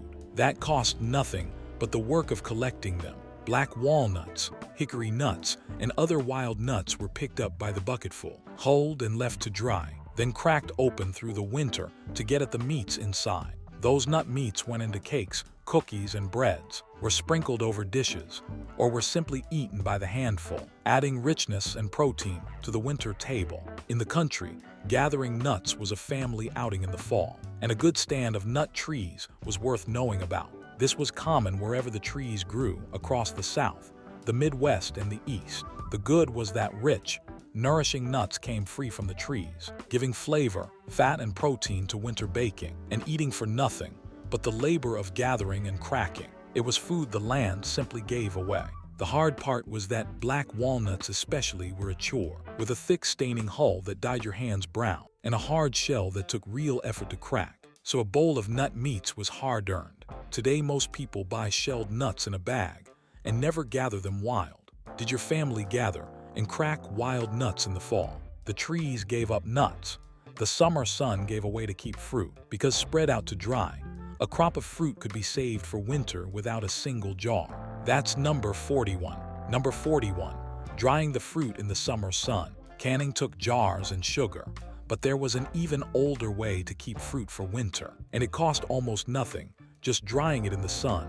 Apples were peeled and sliced into rings, peaches and plums were halved, and berries were spread out, all laid on screens, boards, or clean cloths, and set in the hot summer sun to dry. Over days, the sun and air pulled the moisture out until the fruit was leathery and would keep for months without spoiling. Dried apples and peaches were stored away and later stewed back to softness, baked into pies and fried pies, or eaten just as they were. A family could put up a lot of fruit this way, using nothing but sunshine. This was old, practical know-how, common in the South and other warm, sunny places. The good was that fruit was preserved for winter with no jars, no sugar, and no fuel, just the free heat of the sun, and dried fruit was light, kept well, and brought a taste of summer to the cold months. The hard part was that drying took days of hot, dry weather, and the fruit had to be covered or brought in to keep off insects, dew, and rain, so a wet spell could ruin a batch. Today we buy dried fruit in a bag and never lay a tray of it in the sun. Did your grandmother dry apples or other fruit in the sun? The sun preserved the fruit. Some plants gave food year after year, with no replanting at all, because a patch of them once set fed a family for decades. That's number 40. Number 40. The rhubarb, asparagus, and fruit trees that came back every year. The smartest gardener plants things once and harvests them for years, and Depression families knew the value of perennial food.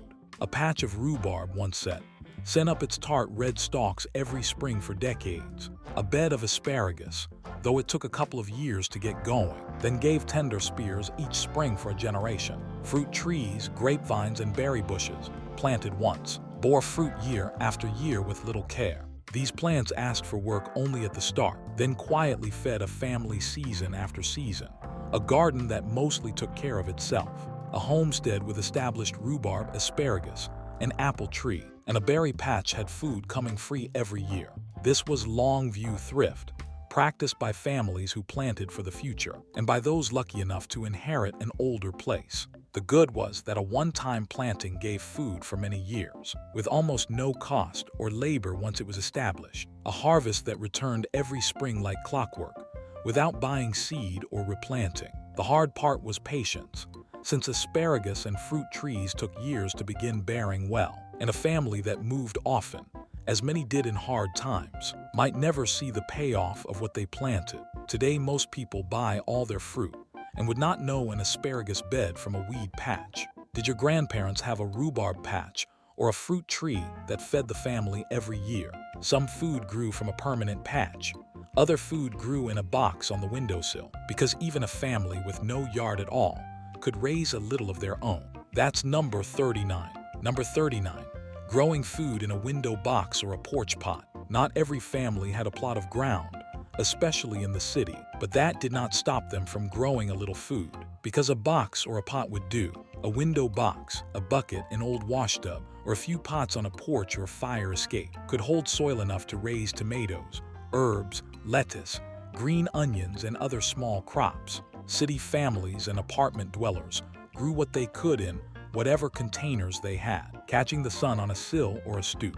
It was gardening shrunk down to fit a hard-surfaced world, and even a handful of pots added fresh food and a bit of green to a cramped home. This was how folks without land still got a taste of homegrown food. The good was that fresh vegetables and herbs came from a few containers of dirt, giving even a landless city family some homegrown food and the pleasure of growing something for the cost of seed and a pot. The hard part was that containers dried out fast and held only so much, so the harvest was small, and a sunless window or a shady stoop limited what a family could grow. Today, people keep houseplants for looks and rarely grow food in a pot. Did anyone in your family grow tomatoes or herbs in pots on the porch or windowsill? A little food grew in a box.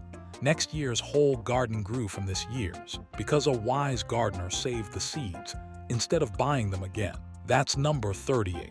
Number 38. Saving the seeds for next year's garden. A packet of seeds cost money. Small money, but money all the same. And a gardener could avoid that cost entirely by saving seeds from this year's crop. From the best tomatoes, beans, peas, squash, and other plants, a family let a few go fully ripe, then saved and dried the seeds, storing them in envelopes or jars over winter. Come spring, those saved seeds went back into the ground to grow the next garden free. Over years, a family's saved seeds became suited to their own soil and climate, and seeds were shared and traded among neighbors and passed down through families. This was the oldest gardening habit there is, keeping the seed to plant again. The good was that a family's whole garden could be grown from seeds it saved for free, never having to buy seed again, and saved seeds carried the best traits of the plants that grew well right there. The hard part was that saving good seed took some know-how, since not every plant seed comes back true, and the seeds had to be dried and stored right, or they would not sprout the next spring. Today, most people buy seeds or plants every year and never save their own. Did your grandparents save seeds from their garden year to year? The garden renewed itself from saved seed. In the kitchen, nothing was renewed more cleverly than bread, because even a loaf gone stale and hard became a warm dessert. That's number 37. Number 37. Turning stale bread into pudding. Bread went stale fast without preservatives, but stale bread was never wasted, because it became dessert. To make bread pudding, a cook tore up the dry, hard bread, soaked it in a custard of milk, eggs, sugar, and spices, sometimes with a handful of raisins thrown in, and baked it until it puffed up soft, warm and sweet. The stale bread soaked up the custard and turned tender again, transformed from something hard and unwanted into a comforting pudding the whole family loved. It was a way to use up the ends and stale loaves that no one would eat plain, and it made a satisfying treat from almost nothing. This was a beloved dish in poor kitchens the world over, a sweet reward for wasting nothing. The good was that a warm, filling dessert came from stale bread that would otherwise be tossed, using cheap staples like milk, eggs, and a little sugar to turn waste into something everyone looked forward to. The hard part was that it still needed milk eggs, and sugar, which were not always on hand. And bread pudding was best fresh from the oven, so it did not keep long. Today, stale bread usually goes in the trash, and bread pudding is a restaurant treat. Did your grandmother make bread pudding from the stale ends of the loaf? Stale bread made a sweet pudding. It made a savory dish too, because that same dry bread became the dressing. That stretched a small bird into a feast. That's number 36. Number 36. Stretching a meal with bread dressing. When a small chicken or a bit of meat had to feed a big family, dressing made it possible, and dressing started with stale bread. The dry bread was torn or crumbled, then mixed with chopped onion, celery, sage, and other herbs, a little fat, and enough broth to moisten it, and either stuffed inside the bird or baked in a pan alongside. As it cooked, it soaked up the savory juices and turned into a rich, satisfying side dish that filled plates and stretched a small amount of meat to feed everyone at the table. A little bird plus a big pan of dressing made a Sunday dinner out of not very much. This was standard practice, especially in southern kitchens, where cornbread dressing was a treasured dish. The good was that stale bread and a few cheap seasonings turned a small piece of meat into a full meal, filling the family up and making the most of a bird too small to feed everyone on its own. It stretched the meat with nearly free bread. The hard part was that good dressing took a well-seasoned hand to get right, and it leaned on having broth, herbs, and a bit of fat on hand to make it savory. Today, dressing is mostly a holiday dish, and stale bread rarely gets saved for it. Did your family make dressing or stuffing from saved bread? Bread stretched the meat as dressing. Even the very heel of the loaf had a use. Because dried and crushed, it became the crumbs and croutons that finished a dish. That's number 35. Number 35. Saving the heel of the loaf for crumbs and croutons. The hard end of a loaf of bread, the heel that no one wanted to eat plain, was too good to waste, so it was saved and put to use. Dried out hard and then crushed or grated, those bread ends became breadcrumbs, sprinkled over casseroles, used to bread meat or fish before frying, or mixed into meatloaf as a stretcher, cut into cubes, tossed in a little fat, and toasted. The same dry bread became croutons to top a soup or a salad. Every scrap of bread found a job, right down to the last hard heel, and a jar of homemade crumbs sat ready in many a pantry. This was the plain habit of cooks who let nothing go to waste. The good was that the least wanted part of the bread became a useful ingredient, giving free breadcrumbs and croutons that would otherwise cost money, and it meant not a crumb of bread was ever thrown away. The hard part was almost nothing, just the small effort of drying and crushing the ends, and keeping them in a jar, though crumbs could go stale or draw pests if not stored right. Today the heel of the loaf often gets tossed, and crumbs come in a can. Did your grandmother save bread ends to make her own crumbs? Every crumb of bread was used. Every bit of fuel was saved too, because a family cooked a whole meal in one pot to keep from burning any more wood or coal than they had to. That's number 34. Number 34. Cooking the whole supper in one pot. Fuel cost money, whether it was wood, coal, or later gas. So a smart cook saved it by making the whole meal in a single pot over a single fire. Into one big pot went the meat or the bone, the beans or the potatoes, the vegetables, and the seasoning, all simmered together into a stew, a soup, or a pot of beans that made a complete meal by itself. One fire cooked everything at once, and there was only one pot to wash afterward. A pot of beans and cornbread, a stew thick with vegetables, or a soup full of whatever was on hand fed the family and saved the fuel that cooking several dishes would have burned. This was everyday cooking in homes, watching every stick of firewood. The good was that a filling, complete meal came from one pot over one fire, saving fuel, time, and washing up. And a one-pot meal could simmer all day on a low fire, turning tough, cheap ingredients tender. It stretched both food and fuel. The hard part was that one-pot meals could grow monotonous, since it was beans or stew again and again, and a big pot took a long, slow cook to bring everything together well. Today we run several burners and an oven at once, without a thought for the cost. Did your grandmother feed the family from one big pot on the stove? One pot saved the fuel. Nothing saved a meal like leftovers, though, because last night's supper was reborn as tonight's, made new with a little imagination.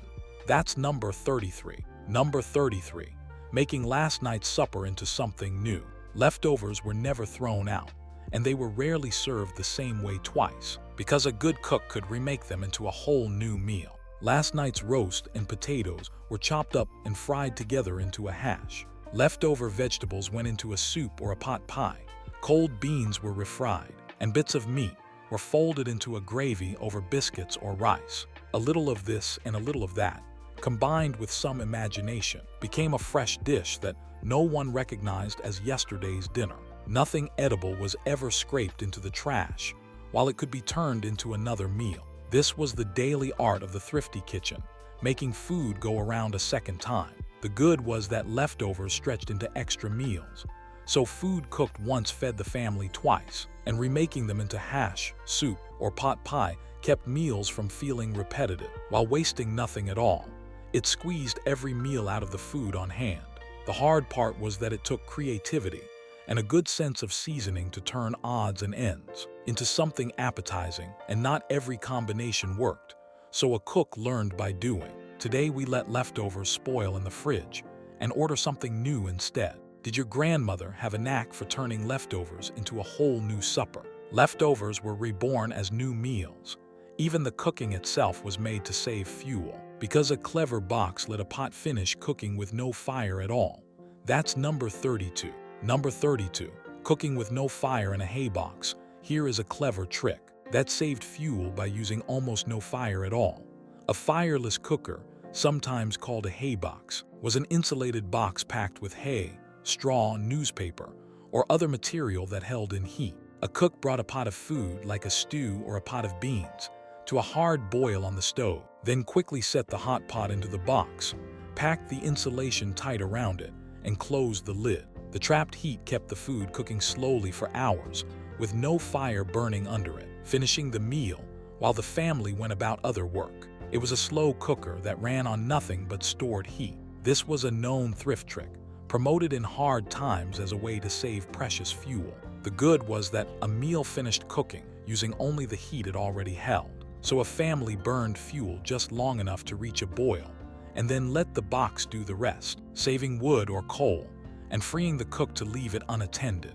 The hard part was that it only worked for slow-cooked dishes, took some setup and the right insulated box, and a pot that was not brought to a full boil first would not finish cooking safely. Today a slow cooker or an oven does this, and few have heard of a hay box. Had you ever heard of cooking a meal in an insulated box with no fire? Fuel was saved even in the cooking, and when the fat was rendered down, the crisp bits left behind became a treat too good to waste. That's number 31. Number 31. Eating the cracklings and the last of the fat. When fat was rendered down into lard, crisp brown bits of skin and meat were left behind in the pot, and those cracklings were a prize, not garbage. Salted and eaten by the handful, they were a crunchy, savory snack, and stirred into cornbread batter, they made cracklin' bread, a rich, crackly cornbread that was a Southern favorite. Nothing about the fat was wasted, right down to these last crisp bits, and the very last grease was scraped from every pot and pan to cook with again. In a time when fat meant flavor and the calories a body needed, cracklings turned the leftovers of rendering into something folks actually looked forward to. This was especially loved in Southern and country kitchen, where cracklin' bread was a treat.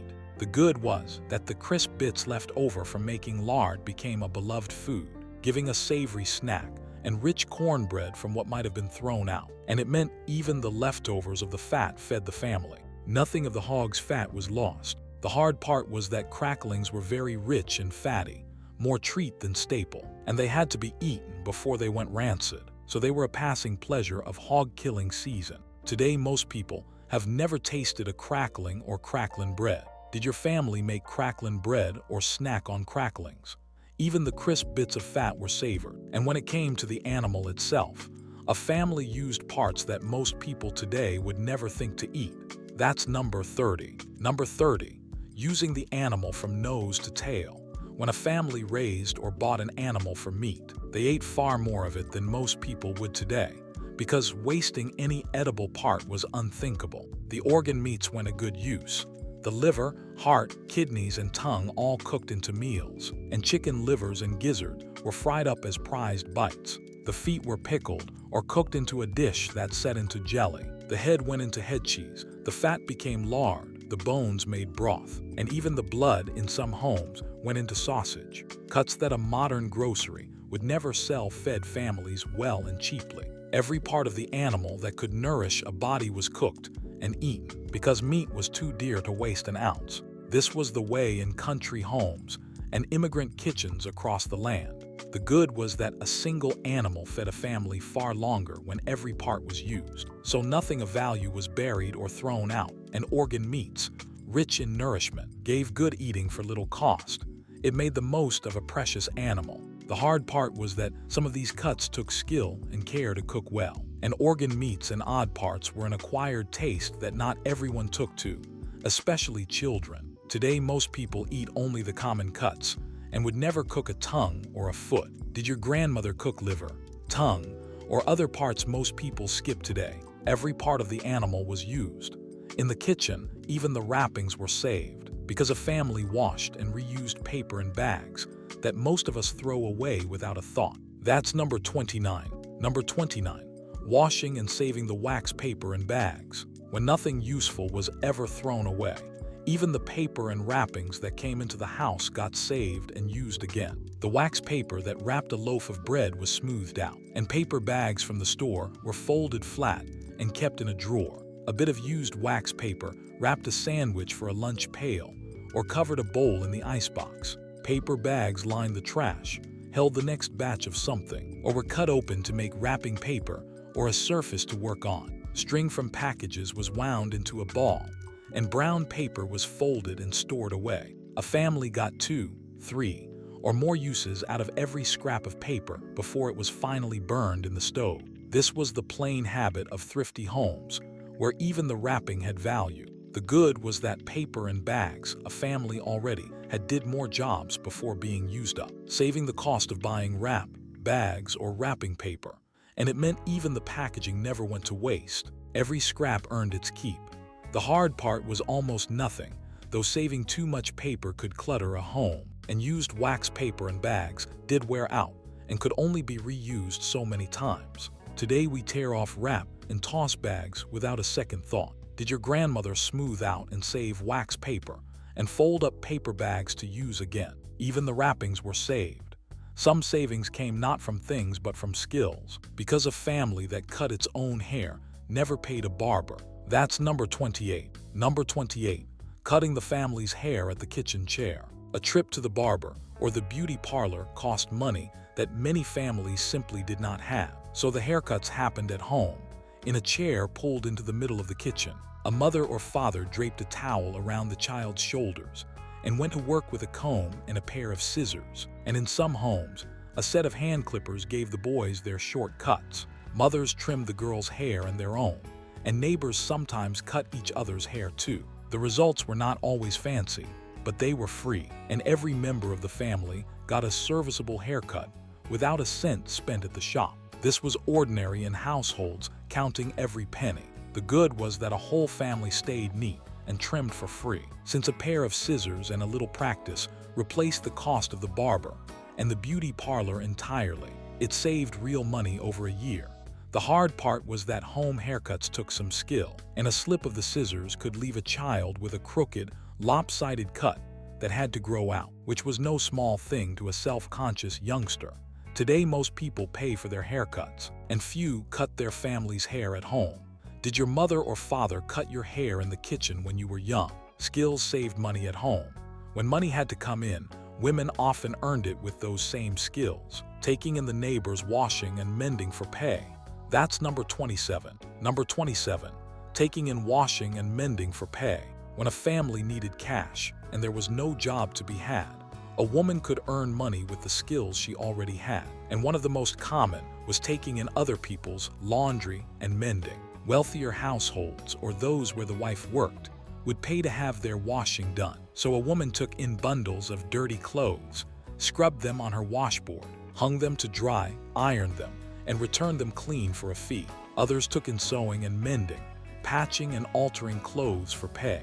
It was hard, steady work done at home, and it brought in money a family badly needed, while letting a mother stay with her children This was a common way for women to earn in hard times, in cities and towns everywhere. The good was that a woman could earn money at home with skills she already had, washing and sewing for others to bring in cash, while still tending her own household and children. It turned housework into income. The hard part was that taking in laundry was backbreaking labor. Hours of hauling water, scrubbing, wringing, and ironing for pay that was never much. And it piled a heavy load on top of a woman's own housework. Today we send clothes to a service or a machine, and few take in washing for a living. Did a woman in your family take in laundry or sewing to help make ends meet?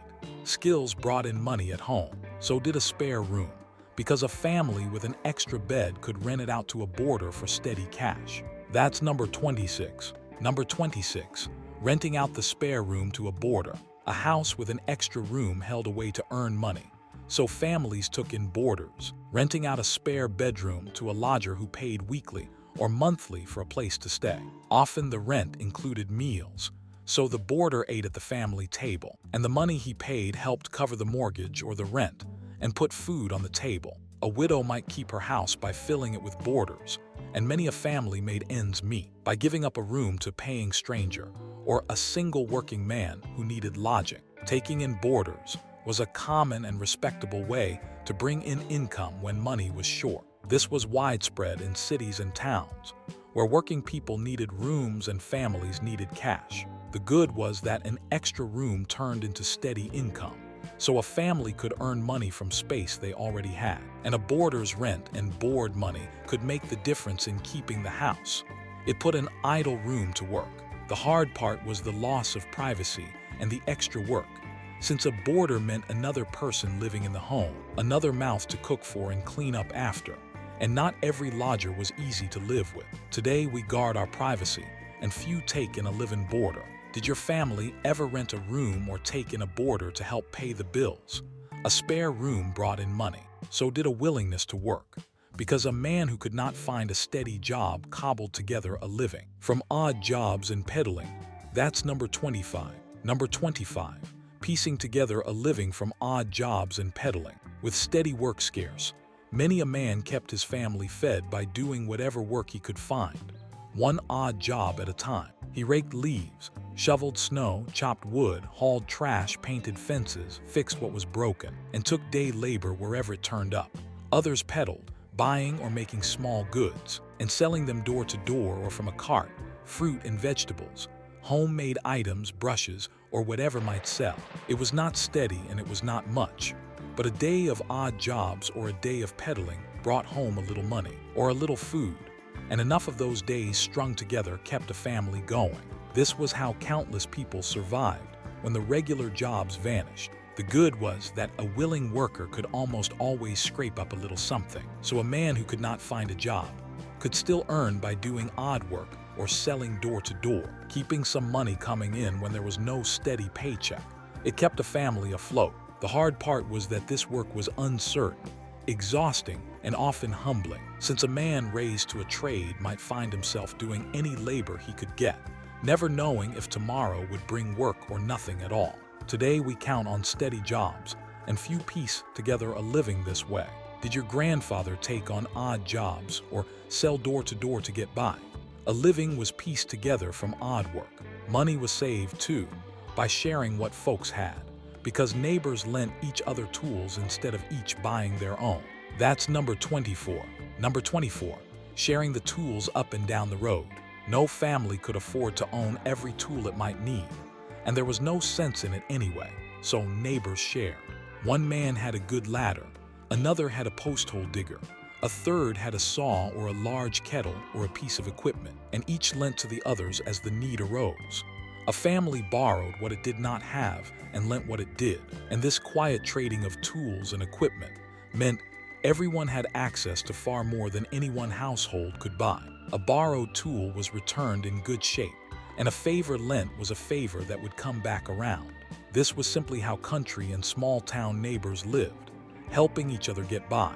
The good was that a whole neighborhood shared the cost of tools, so no family had to buy an expensive item it used only now and then, and everyone had access to what they needed by borrowing and lending. It multiplied what little folks had. The hard part was that sharing depended on trust and goodwill, and a borrowed tool returned broken or not returned at all could strain a friendship. So it worked only where neighbors were honest and reliable. Today we each buy our own and rarely borrow from a neighbor. Did your grandparents lend and borrow tools with the folks up the road? Neighbors shared their tools. They shared their labor too, gathering by the dozen to bring in a harvest or raise a barn. No one family could manage alone. That's number 23. Number 23, thrashing crews and barn raisings. Some jobs were simply too big for one family, so neighbors gathered and did them together, trading their labor back and forth through the seasons. At harvest, thrashing crews moved from farm to farm, a whole crowd of neighbors bringing in the grain at each place in turn, with the women cooking huge meals to feed the working men. When a family needed a barn, the neighbors came from all around and raised it in a day or two, dozens of hands lifting the heavy timbers together.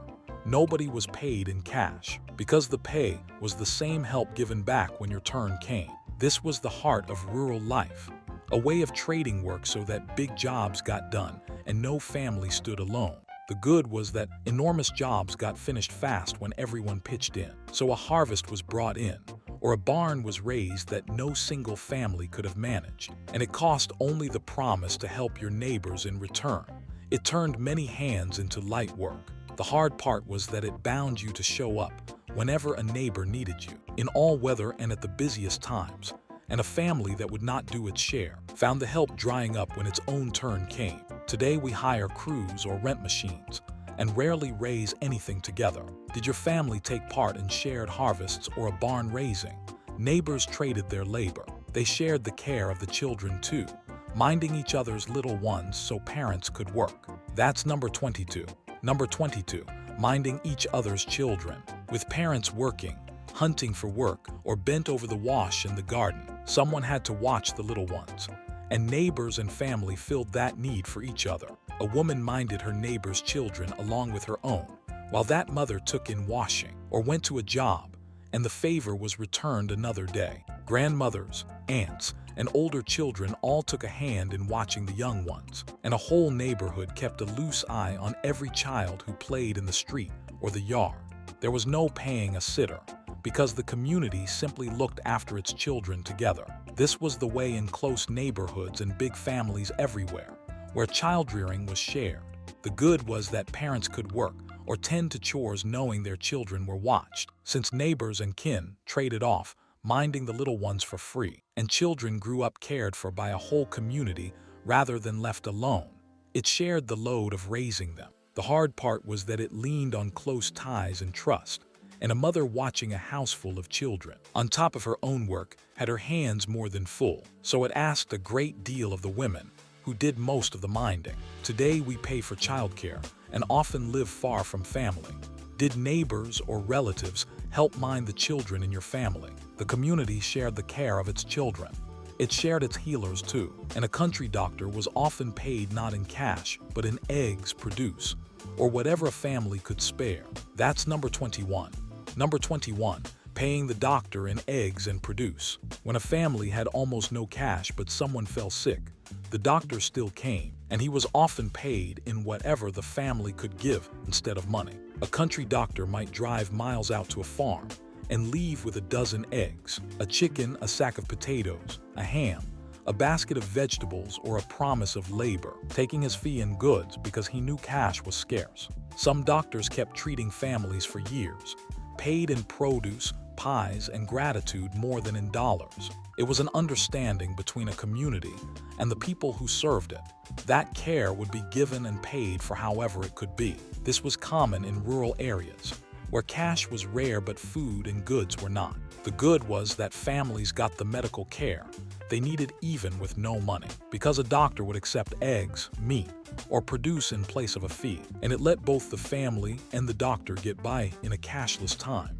Care did not stop for lack of money. The hard part was that a doctor paid in eggs and chickens could hardly grow rich, and a family with little food to spare still had to give up some of it, so it stretched everyone thin even as it kept care within reach. Today medical bills come in dollars, and no one pays the doctor in eggs. Did your family ever pay a doctor or a debt with food or goods instead of money?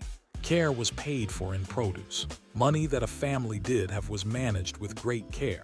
And one simple system kept many households on budget. That's number 20.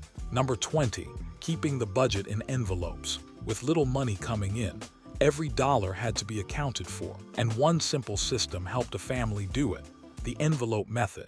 On payday, or whenever a bit of money came in, the household divided the cash into envelopes, marked for each need: one for rent, one for groceries, one for coal, one for the church, and so on. When an envelope was empty, that was it.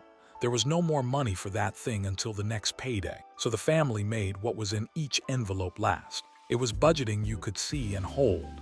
Cash sorted into labeled envelopes so nothing was overspent. This was a trusted way to manage money in homes, where a single misstep meant going without. The good was that dividing the cash into envelopes made the budget plain and kept a family from spending the rent on something else, since when an envelope ran dry, the spending on that stopped.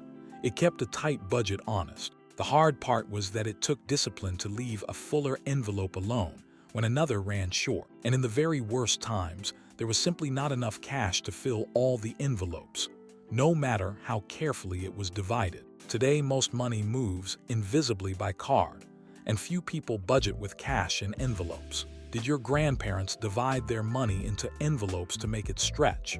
The budget was kept in envelopes. Loose change was kept too, because a family that saved every coin in a jar was surprised how it added up. That's number 19. Number 19, saving every last penny in the jar. A single penny seemed hardly worth stooping for, but a Depression family knew that pennies became dollars if you saved them, so they saved every coin they could. Loose change went into a jar, a tin, or a sock, tucked away in a drawer. A penny here and a nickel there, set aside and not touched. Children were taught to pick up and save every coin they found. And over months, that steady saving of small change grew into a sum that could buy shoes, cover an emergency, or add to the family's little cushion against hard luck. It was the plain power of small amounts added up over time. This was drilled into a generation that had learned the hard way how much a few coins could matter. The good was that saving every penny turned trifling amounts into real money over time, giving a family a small reserve for a rainy day built up a coin at a time, with no cost beyond the discipline to not spend it. Little sums grew large. The hard part was that when money was desperately short, there was rarely any change left over to save, and the temptation to dip into the coin jar for today's needs was always there. Today we let coins scatter in car seats and drawers, and rarely save them with purpose. Did your grandparents keep a coin jar and save every bit of change? Every coin was saved. Every bit of bread was bought cheap too, because a family that shopped the day-old shelf ate well for less. That's number 18. Number 18, shopping the day-old bread and the marked-down shelf. A dollar went further when you bought what the store had marked down, so a thrifty shopper knew to look for the bargains. The bakery sold yesterday's bread at a fraction of the price of fresh, and it was perfectly good for toast, sandwiches, and all the ways a family used bread. The grocer marked down produce that was a little past its prime, dented cans, and meat near its date, and a careful shopper snapped these up cheap and used them right away or preserved them. Buying day-old bread and marked-down goods let a family eat well on far less money, filling the pantry with bargains others passed by. This was smart shopping in homes where every cent counted. The good was that food cost far less when bought marked down, so a family stretched its grocery money by buying day-old bread and discounted goods that were still perfectly good to eat, getting more food for the dollar. It made the food budget go further. The hard part was that marked-down food had to be used quickly before it spoiled, and the best bargains were not always there, so a shopper had to be flexible and take what was cheap that day. Today, many people buy whatever they want fresh and walk right past the discount shelf. Did your family shop for day-old bread and marked-down bargains? Bargains stretch the food money. So did a habit of fixing things, because a family that repaired what broke rarely had to buy it new. That's number 17. Number 17, fixing it before ever buying new. When something broke, the first thought was never to run out and buy another. It was to fix the one you had, because repair cost far less than replacement. A father soldered a leaky pot, mended a broken chair, patched a roof, and rewired a lamp. A mother darned, patched, and sewed whatever wore out. Tools, furniture, appliances, toys, clothes, and shoes were all repaired again and again, kept in service long past the point where we would throw them away today. Buying new was the last resort, only when a thing was truly beyond saving. This mend-it-first habit ran through every part of a Depression household, where the money for new things simply was not there. The good was that fixing what broke saved the cost of buying new over and over. So a family kept its belongings working for years and spent its scarce money only when something could not be repaired. It made everything last. The hard part was that repairs took time, skill, and the right bits and pieces, and a fix did not always hold. So some things had to be mended more than once or finally replaced anyway. Today we toss what breaks and buy the newest model without a second thought. Did your grandparents fix nearly everything before they would buy new? Things were mended, not replaced. Even toys were made rather than bought, because a child's playthings could come from a parent's own two hands. That's number 16. Number 16, making the children's toys by hand. Store-bought toys were a luxury few could afford, so the toys a child played with were often made at home by a parent's hands or the child's own. A father whittled a little boat, a train, or a top from a scrap of wood. A mother sewed a rag doll from cloth scraps and stuffed it, or made a doll from a corn husk or a clothespin. Children made their own fun too. A hoop to roll with a stick, marbles, a ball of rags, a slingshot, or a whistle carved from a reed. These homemade playthings cost nothing but time and imagination, and a child treasured a doll or a toy that a parent had made by hand. This was how children were kept happy, in homes where a toy from the store was a rare treat. The good was that children had toys and games that cost nothing, made from scraps and imagination, and a handmade doll or whittled toy carried a love and a memory that a store-bought toy never could. Joy was made, not bought. The hard part was that these simple toys were plain next to the fancy store-bought ones, and a child might long for the shiny toy in the shop window that the family could not afford. Today, children have more toys than they can count, and few are made by hand. Did you ever have a toy that a parent or grandparent made for you? Toys were made by hand. Sweetness came by hand too, because a summer day of berry picking filled the pail and then filled the jars with jam.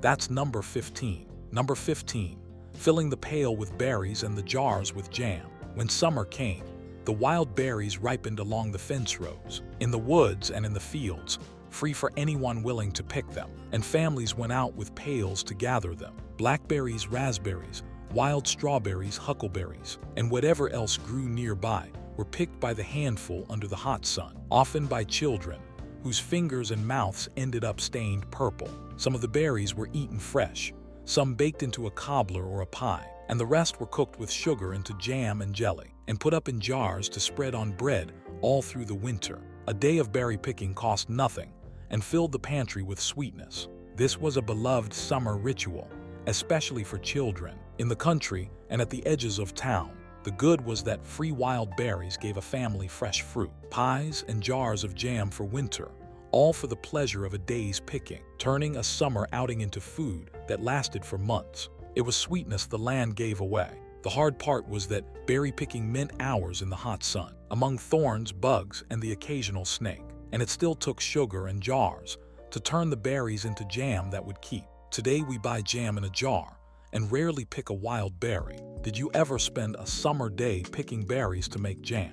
Berries filled the jars with sweetness. A small box held another kind of treasure, because a family kept every spare button and every length of string against the day it was needed.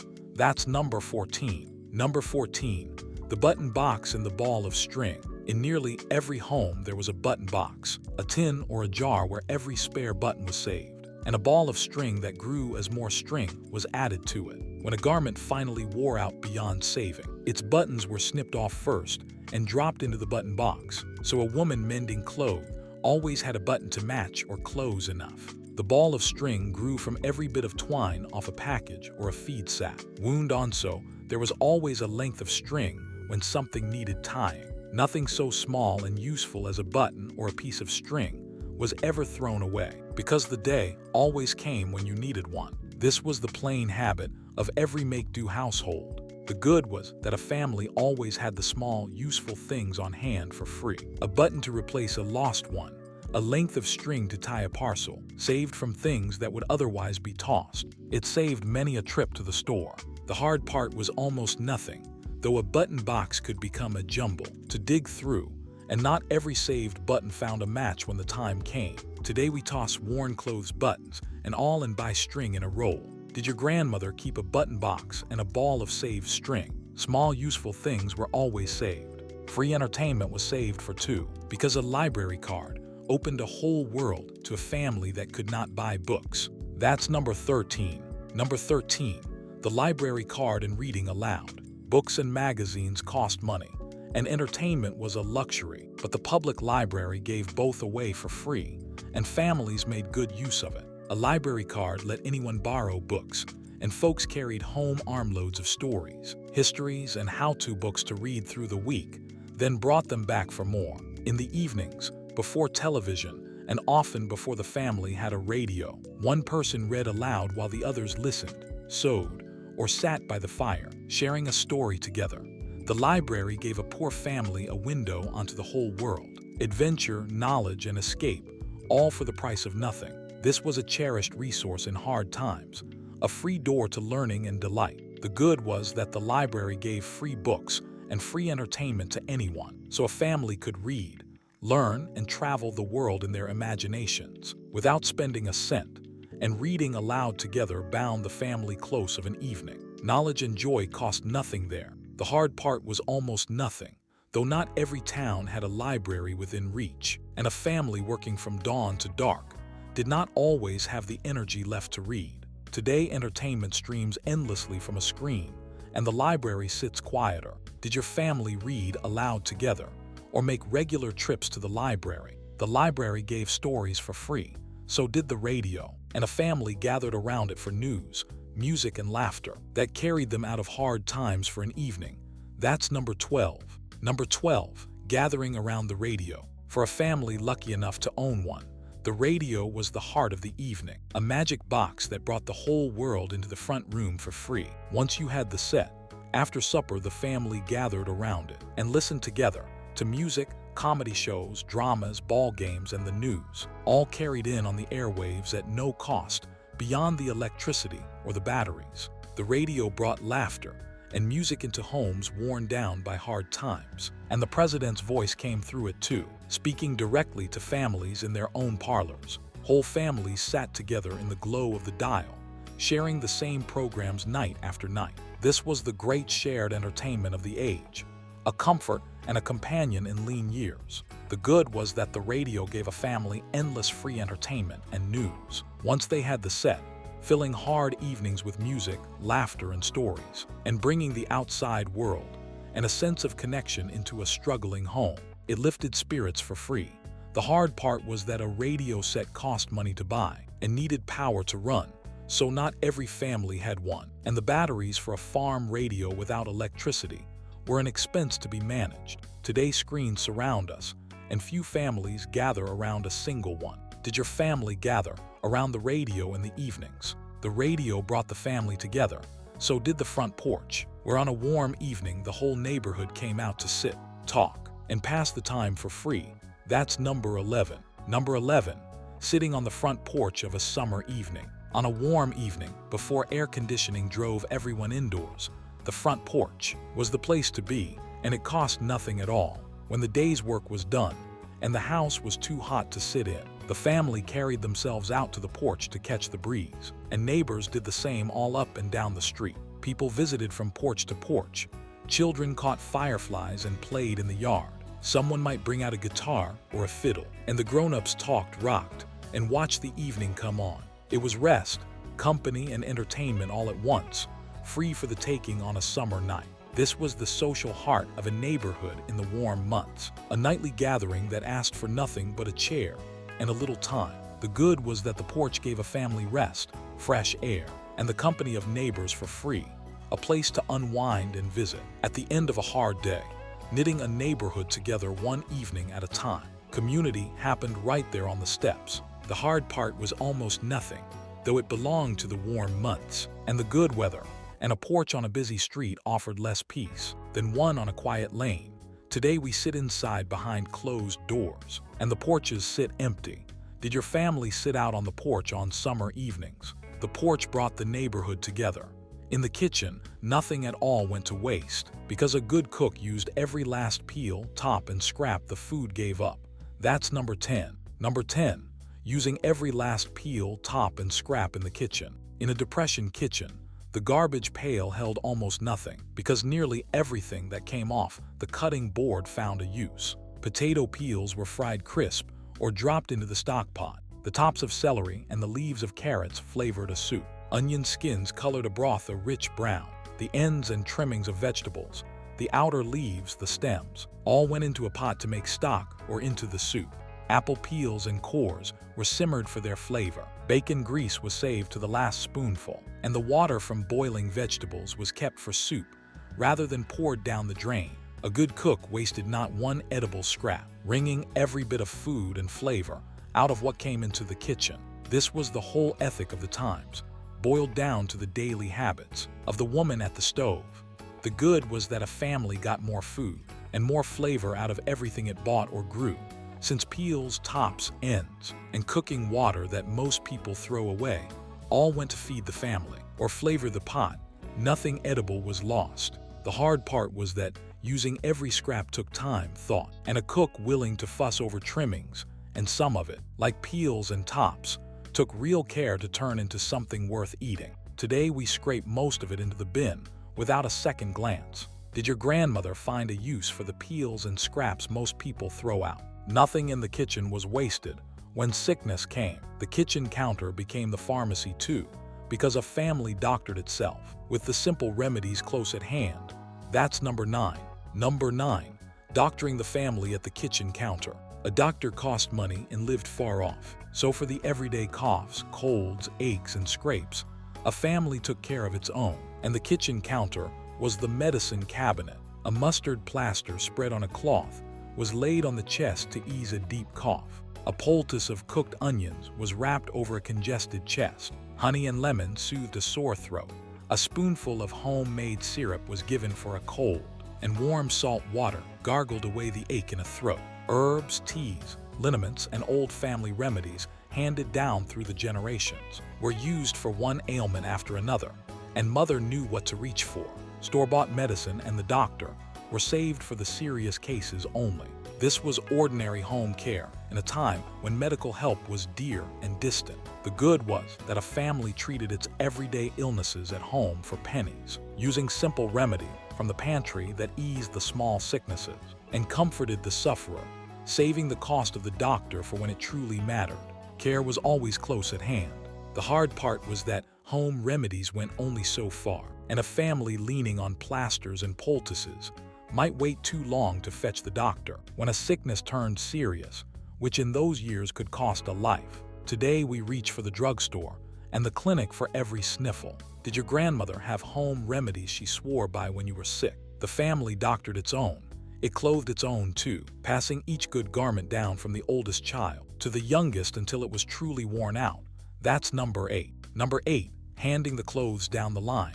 New clothes for every child were out of the question in a big family on a small income, so clothes were handed down, worn by one child after another until they were used up. The oldest got the new garment or the made-over one, and when that child outgrew it, it passed to the next in line, and then the next, mended and let out or taken in along the way. A single sturdy coat, dress, or pair of shoes might clothe 3 or 4 children in turn, and cousins and neighbors passed clothes along too. So a garment traveled from family to family. By the time a shirt or a dress was finally done, it had covered many small backs. This was simply how children were clothed in large families everywhere. The good was that a family clothed all its children on the cost of clothing only one, since a good garment passed down the line covered child after child, and hand-me-downs from kin and neighbors kept everyone dressed for almost nothing. Clothing went a very long way. The hard part was that the younger children rarely got anything new of their own, always wearing what an older brother or sister had worn first, which could sting a child who longed for just one thing that was truly theirs. Today, many children have closets full of new clothes, and hand-me-downs are less common. Did you wear hand-me-downs or pass yours down to a younger child? Clothes were handed down and used up. Behind all these habits lay a lesson, one the old folks worked hard to pass to the young, that you never waste what you have. That's number 7. Number 7, teaching the young to waste not and want not. More than any single trick, what the hard years passed down was a way of thinking, and the old folks worked to plant it deep in their children and grandchildren. Waste not, want not, they said, and they meant it. Children were taught to clean their plates, to save string and buttons and every useful scrap, to turn off a light when they left a room, to mend a thing rather than toss it, and to be grateful for what they had. They learned by watching their parents make do, save and share, and by doing it themselves, day in and day out. That lesson took root so deeply that many who lived through those years kept saving and mending for the rest of their lives, long after the hard times had passed. This was the true inheritance of the Depression, handed from one generation to the next. The good was that children grew up knowing how to stretch a dollar, care for what they owned, and get by on little, a strength and a wisdom that served them all their days and made them able to weather whatever came. It was a gift that lasted a lifetime.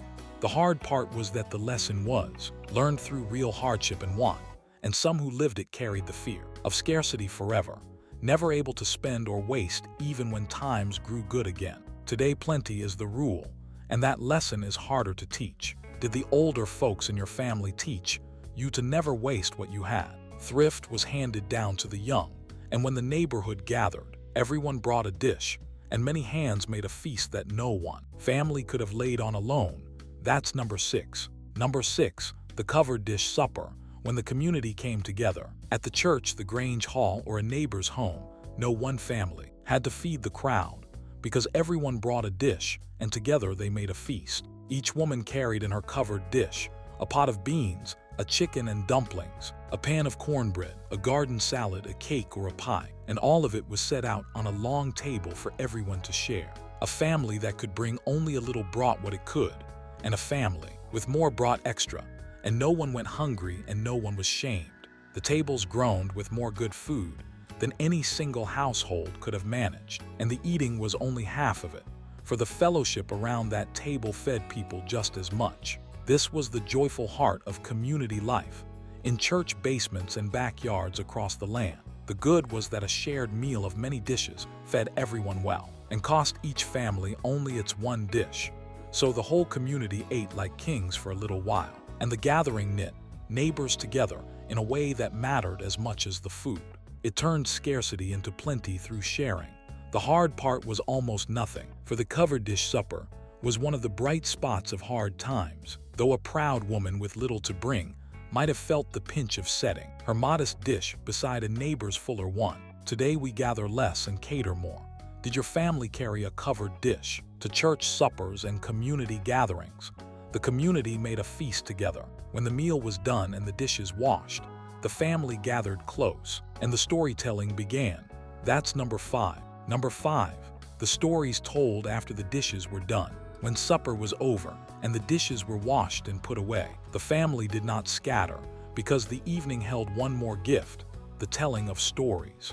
Gathered in the front room or on the porch, around the stove or the lamp, the old folks told the tales of their own childhoods, of relatives long gone, of hard times weathered, and funny things that happened, of where the family came from and who its people were. Children sat and listened, hearing the same beloved stories told again and again, learning their family's history from the voices of those who had lived it. It cost nothing but time, and it was some of the richest time a family ever spent together. This was how a family remembered itself, passing its history and its heart down by the spoken word.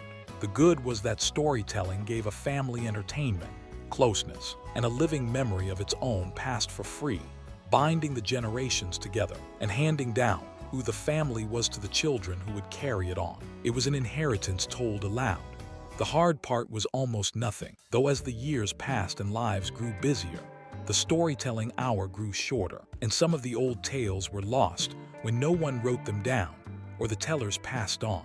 Today, screens fill the evening, and the old stories are told less and less. Did the elders in your family tell stories after supper that you still remember?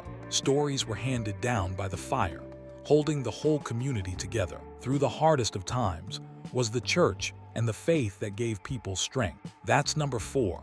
Number 4, the church and the community that held you up. When times were at their hardest, it was the church that held people together, feeding both the spirit and often the body. Sunday services gave a family strength, hope, and a reason to press on. And the fellowship of the congregation meant no one faced the hard times alone. The church was more than worship, for it was where the community gathered, where a family in trouble found help, where meals were shared and the sick were visited, and the grieving were comforted. When a family lost a breadwinner, fell ill, or simply could not make ends meet, the congregation quietly stepped in with food, money, labor, and prayer. Faith gave people the will to keep going, and the church gave that faith a home and a family.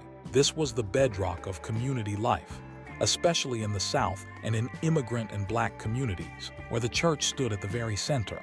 The good was that the church gave a family spiritual strength and a whole community of support, so that faith carried people through despair, and the congregation caught those who fell, a safety net woven of belief and belonging. No one had to stand alone. The hard part was almost nothing that the church itself caused, though pride could make it hard to accept the help offered, and a family down on its luck sometimes struggle to take the charity of neighbors. Today, many live farther from that kind of tight community. Did your family lean on a church or a congregation to get through hard times? Faith and community held people up. At Christmas, with almost no money to spend, families made the season bright with gifts fashioned by hand. That's number 3. Number 3, the Christmas of gifts made by hand. Christmas came whether there was money for it or not, and in the hard years there was little. So families made the season merry with what their hands could fashion and their hearts could give. Gifts were homemade, a doll sewn from scraps, a toy whittled from wood, a scarf or a pair of mittens knitted through the fall evenings, a batch of cookies or candy, a jar of jam tied with a bit of ribbon. A child might find an orange, some nuts, and hard candy in a stocking, small things that were pure treasure in a lean year. The tree was cut from the woods and trimmed with strings of popcorn and paper, chains the children made. There was little under it, but there was love in every gift, and the day was rich with family, food, and warmth. This was Christmas stripped down to its true heart. In homes across the country, the good was that a family made a warm, joyful Christmas out of almost no money, giving handmade gifts and simple treats that a child remembered for a lifetime, proving that the day never depended on what was spent. The love outshone the cost. The hard part was that parents ached to give their children more and could not, and a child might feel the difference between the family's simple Christmas and the fuller ones others had. Today, Christmas overflows with bought gifts, and the handmade ones are rare. Do you remember a handmade gift or a simple Christmas that meant more than any store-bought one? Christmas was made by hand and heart, and through it all, the deepest thing these families did was feed a neighbor in need even when their own table held little. That's number 2. Number 2, feeding the neighbor even when you had little.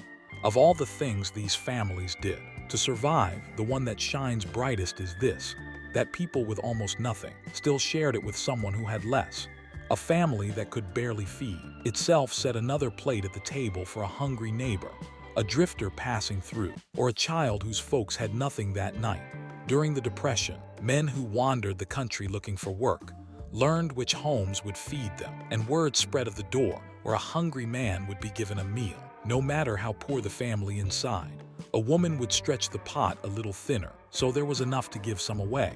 There was no bank of extra, no cushion, only the plain conviction that you fed a hungry person because it was right. This was generosity of the truest kind, given by those who could least afford it. All across the land, the good was that a family's kindness fed a neighbor's hunger and held a whole community together, and the giving lifted the givers as much as those they fed, proving that people can be their best when times are their worst. It was the human heart at its finest. The hard part was that giving away food from a nearly bare table meant the family's own, went a little more without, a real sacrifice made by people who had so little to spare, asked of them by nothing but their own goodness. Today we have more to give and often live behind closed doors. Did your family share what little they had with a neighbor in need? Kindness was given freely, even from an empty table, and at the center of it all, holding the whole family together, was the one meal of the week that meant the most. That's number one. Number one, Sunday dinner at the family table. After a week of stretching, saving, mending, and making do, everything the family came together in one meal, Sunday dinner, and it was the best and dearest hour of the whole week. The mother had saved and planned all week for this, and now the table held the finest the family could manage. A chicken or a roast, if there was one, a bowl of beans, garden vegetables, fresh bread or biscuits, and a pie or a cake for after. The whole family gathered around that table. Grandparents, parents, and children, everyone in their place and grace, was said over the food before anyone lifted a fork. This was not just eating, it was the family being a family, all together in one room, sharing the food that a week of hard work had earned. The talk and the laughter flowed, the children were fussed over, and for that little while the hard times fell away, and there was only the warmth of being together and being fed.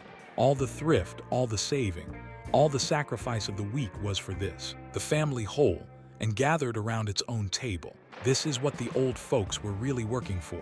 Not just survival, but this, the people they loved, gathered close with enough to eat, and each other to hold on to. Everything on this whole list, every trick and every sacrifice, came down to keeping this table set and this family together.